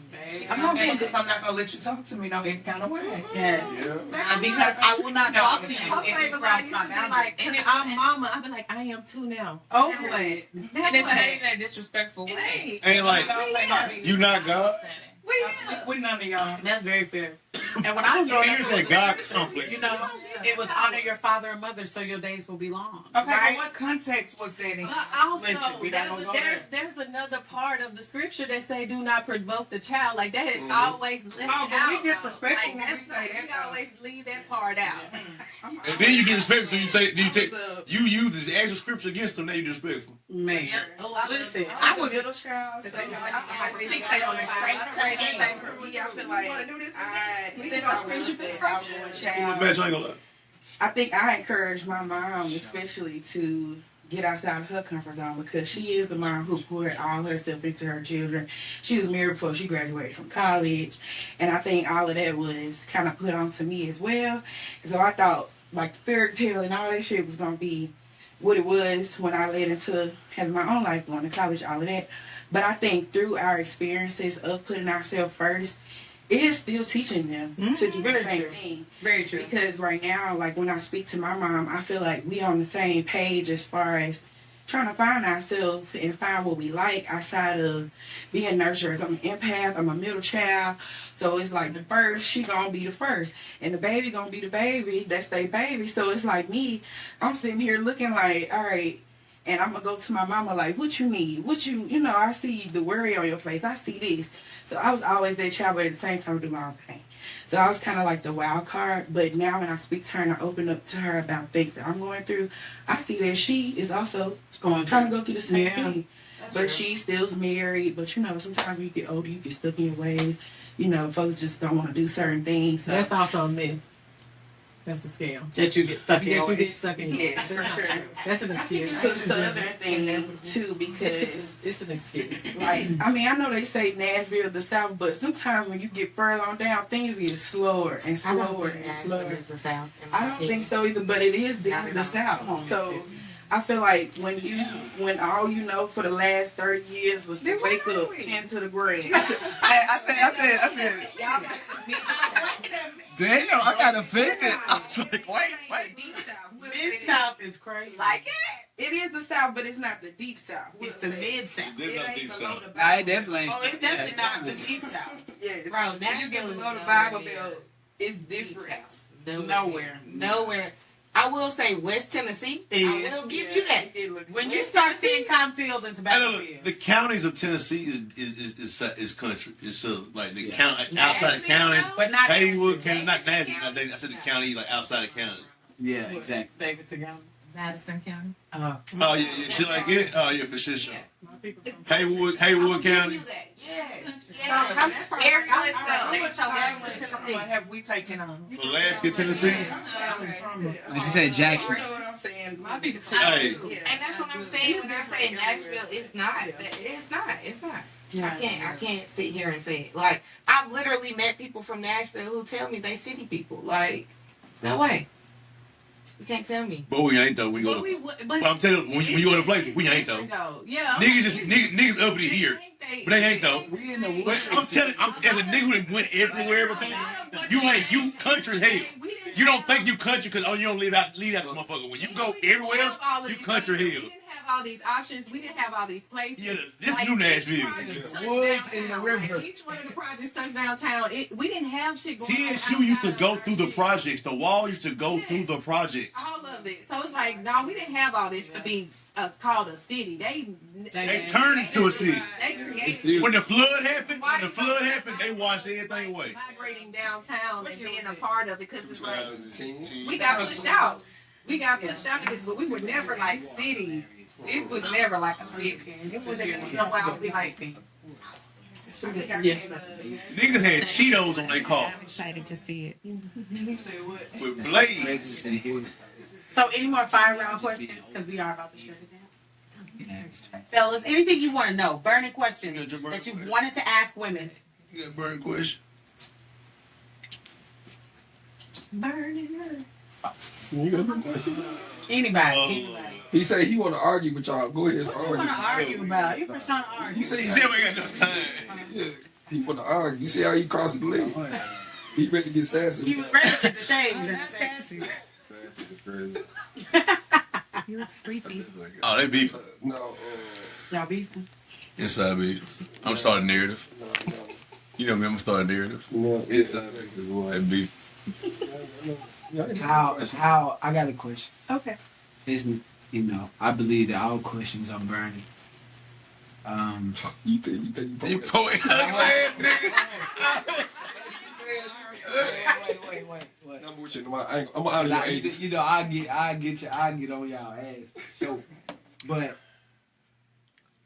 I just want to ask, are y'all regulated? Like, how often are y'all being mindful of where y'all are? How do y'all regulate? Oh my God. Look at her. Great question. I want to come back. Come on, girl. Because I was going to leave. She thought she had to leave until we asked that question. This is her thing. That's why. I do so my spiritual practice is the way in which I stay grounded and regulated. I do a lot of meditation, breath work, connecting with myself, introspection. I like to follow the thread is what I call it. Like anything when she was talking about how these things happen in the body and it's inviting you to connect or figure out whatever message it is. I love to follow the thread. I don't even like to stay on the surface of this. I might receive this message, but where did this come from? Who did this come from? So these are the things in which that keeps me centered. I also find so much joy in it. And I found a lot of joy in being alone. I spend a lot of time alone. I do not fold on that whatsoever. I carve out alone time at some part of my day. The other part is it's also practicing really building a relationship with joy, because I have a very complex relationship with joy, because anytime I'm experiencing it what I've known to be true from experience is that it won't last long. And that may be true, but at least for the moment I need to learn how to enjoy it. And so because I know it don't last long, I don't even like to dibble and dabble or even try to have an experience with it. And so in ways I do that is movement. Movement is a part of my daily practice. A nap is a part of my daily practice. Alone time is a part of my daily practice. I even practice that with my kids and have been since they've been on this earth. I used to tell the twins, hey, mommy isn't a mommy until the clock says 6:00. So they know they can't bother to knock on my door. And I would communicate that everybody needs to have space and alone time. I can't I have to have a time to be just Woo, not mommy. And they understood that. And so, like, even our life, our routine, when we do pick up, when I pick up from school, everybody in their own corner doing their own thing with their heated blanket, with their one activity. And after an hour of us being alone by ourselves, then we come together and we talk about our day. Like, what kind of day you have? Because everybody needs to regulate. So with me staying regulated and having these practices, I also get to pour that into my children and make that a part of our everyday life. Because I'm also very sensitive too. Like, I'm sensitive to energy, people, spaces, all the things. So it requires a lot of work for me to be like grounded and staying in my body. And so those are the ways in which I try to stay regulated. And when I'm not, I don't interact with nobody. And I gotta be in my own space. Like, no, I don't have the capacity for this. That's real. Man. Thank you. Jeff, you came back. Yeah, that's a great question. That's like it's $1 million question. Because I think it's $1 million question because I think like regulating and recalibrating our nervous system from anxious attachments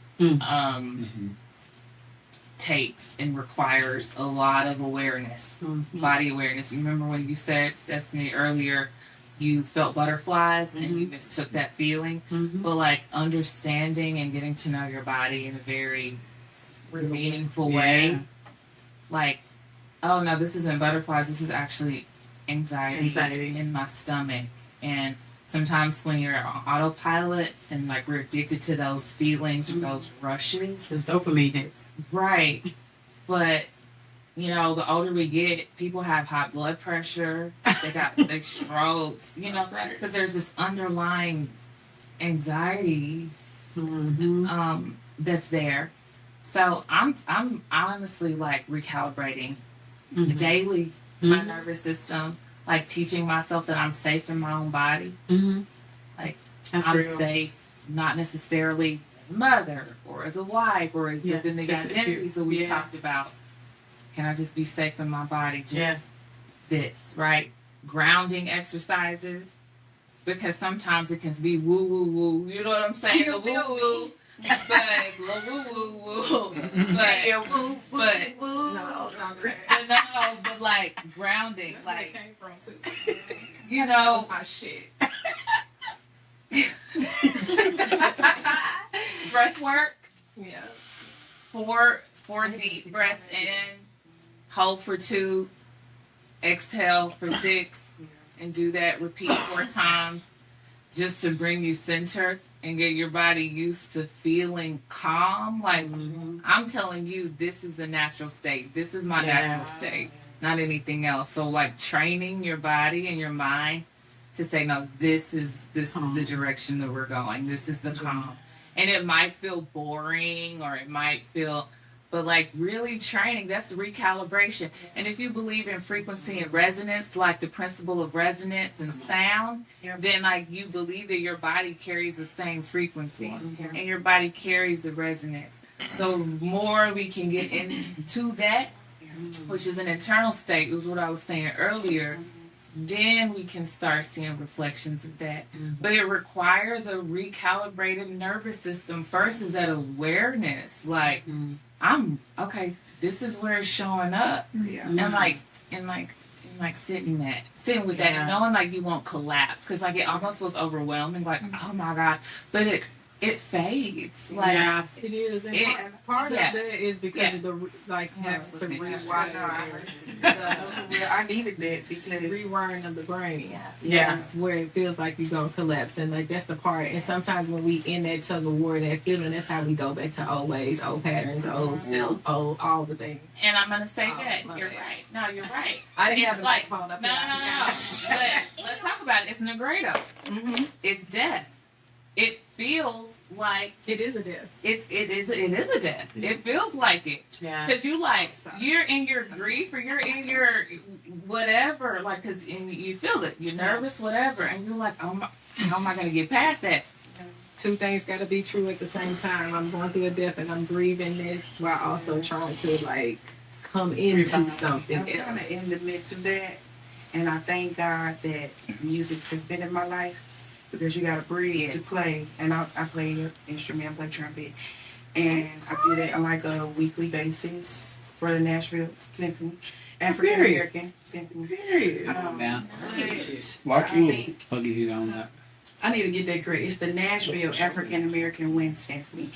But NAS is what our abbreviation is. But I think through my journey of evolving, is what I've been calling it, or going through my growing pains, I think going back to my roots is music. My parents was into ski band, and then grew up in the church singing. I play my horn, I whistle. It's just unconsciously breathing and singing, having melodies also gets me out of my head. And so I thank God for that, because sometimes it's hard to see where you is in the line of your start and finish, of you trying to evolve in things. And whenever I am in my space where it's like, all right, I'm in some stuff, like I just need to shut everybody out, which is not often because I love people. But it's just like I tend to follow into music and having that breathing. But I'm gonna listen to what you said more and just maybe dive deeper into that when I kind of get into that space. But that's definitely an unconscious thing for me. Yeah, just listening to music, whistling, or some type of rhythm in my head. So yeah. So for me, I put my 2 S's to work: a Sabbath and self-care. So my self-care looks like utilizing my village. So I live out in Virginia. I got a cousin out there, but we distant, so it don't matter. I got babysitters. I got people from the church that help me. I drop that baby off. I go get my nails done. I get my feet done. I get my hair done. I don't go pick her up. Just not even lunch. She gonna stay right there. And in the house, which they make fun of me for this, but I have somebody that comes to help me clean up my house. Girl, me too. That is like non-negotiable. That's self-care. For sure. Somebody's coming tomorrow. It's the realization of I can't do it on my group. I can't do it all by myself. I can't be mama. I can't be nurse. I can't be church girl. I can't be over this ministry. I can't be doing this, doing that, doing this, doing that. Like, and then you want me to come home, clean up, cook. Also, I don't want to. And all this stuff. Like, no, I'm not doing all that. I don't. So, my 2 S's, my Sabbath and my self-care. I'm going to take my Sabbath. I don't care what day it is. One of them days, out of them 7 days, I'm not doing nothing. Don't call me, don't text me, don't text me, do nothing. My name not even Mama. And don't put my mama in the same room as me, because I'm for sure not going to be mama. But that's it. That's my reset. What tomorrow? I don't know how to make this thing. Okay. I think I'm still learning. What I've learned is being in an abusive relationship for a long time, my nervous system has been out of whack for so long that I normalized chaos. And so even though I've been removed from my marriage for 2 years, I'm still figuring out what regulation feels like to me. Because it's like jumping from the frying pan into the fire. So like, although I left a person who was present and he was physically there, now it's just me and my babies. And so I still feel like I'm learning. Now, what I have learned through a slow process of therapy, healing, I recently started going back to church. Like, I felt like it was time for me to find a spiritual connection, although now it's on a deeper level, because now when I was raised in church, it was more religion. Now it's more relationship. So now I know I don't have to go to church all the time. Like, I still drink my wine, smoke my hookah, and take, and assist myself in relaxing in ways that I feel are normal and comfortable for me. But I also like the music, and I honestly like the energy of church, right? Like, I love the worship and the praise and the people, because when we're all those vibrations, like, we're vibrating high in a high frequency together, right? And so for me, that's what it feels like. So when I go there and I can cry out and I can release, I feel like that's been a regulation for me. Riding around listening to music with the that's a thing for me. I go to the dam and I sit down. And I'm a water sign, by the way. So for sure, anything water comforts me. taking very long hot showers in the dark comfort me. Like that is where I can regulate. But I'm learning to listen to my body more. And I wasn't raised to listen to my body at all. I was raised to ignore those things that I was feeling. And I have high intuition and high psychic ability, or like you said, like that God, like I knew I've always been a child that someone talked to me or I could hear it. I could have dreams and I was like, I think this is about to happen, right? So it's like I was always in that space, but no one just ever taught me how to maybe utilize it. So as I've gotten older, I've allowed myself grace to feel that, right? I'm stupid. I know. We're going to be over here levitating. So, but to say this, I appreciate y'all. We about to close out. You know, I got my man in the background talking about, you know, he wrapping it up. He about to come get the hook. To close out, I got one last closeout. Songs you should have sued. So you're closing out. You're going to give me one song, one lyric that you believed, like you just knew that it was going to be. And I'm going to close us out, so I'm going to let y'all go. Y'all give me that one lyric that you just knew you believed in and what it taught you and how you've changed from it. Okay. Super quick. Not Gonna Cry by Mary J. Blige. That's it. I was your lover and your set won't be. Won't be. That's a lie. Can't be that. Can't work every day of the week. No, that sounds very tired. I'm tired. So working every day of the week, all the time, helping you get on your feet. That is like the epitome of the opposite of a soft life. I'm helping you get on your feet. 11 years. I sacrificed. That sounds horrible. Yeah. And you can meet me at the drop of a dime. No, I could be busy. Anything. I have to check my calendar, and then I might cry. Yeah. You know what I mean? Because I'm not gonna cry. Oh, I'm gonna cry. Yeah. So yeah, I'm not gonna suppress that. I love that. Yeah. So I definitely read that all the way wrong. I didn't know that. But my lyric was either learn me or I'm a lesson. I love that line by her in Damage because either I will be consequences or connection. Either way. It's up to you. I like that. It could be your karma or we can ride off in the sun. You know what? You got a song lyric that you listen to. Jasmine Sullivan, Bust the Windows. Did you bust somebody's windows out? I bust some. Yes. Uh-oh. Help, Lord. I was playing. Very valid. So what song did you... Oh, yeah, me too. Yeah, she said, yeah, what she said. Yeah, me That's too. what she said, but she ain't saying it. Valid is So crazy. what is your song? Yeah, me too. Y'all look at me like... Maybe. Oh, but I did. Whether, you know, that's my business. Bye, bro. Thank you. Blind Libras. Blind Libras. Definitely present different. Like an angel. Thank you. Bless you, God.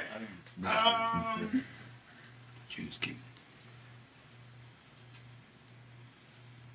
I don't think it's a song I should have sued for though. Well, tell us a song.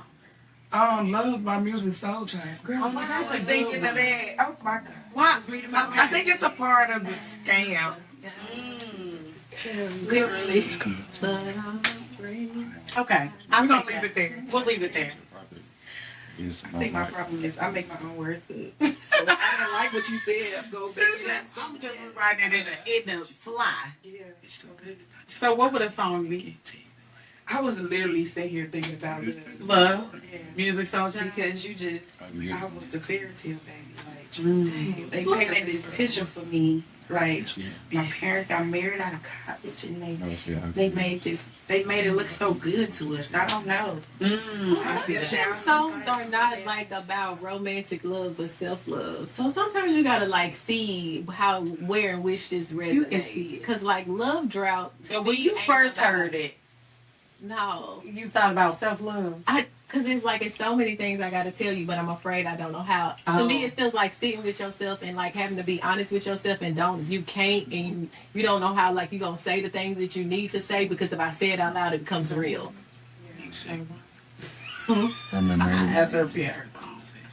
I will say any old school song that made it feel like you had to go through the words to get to the best.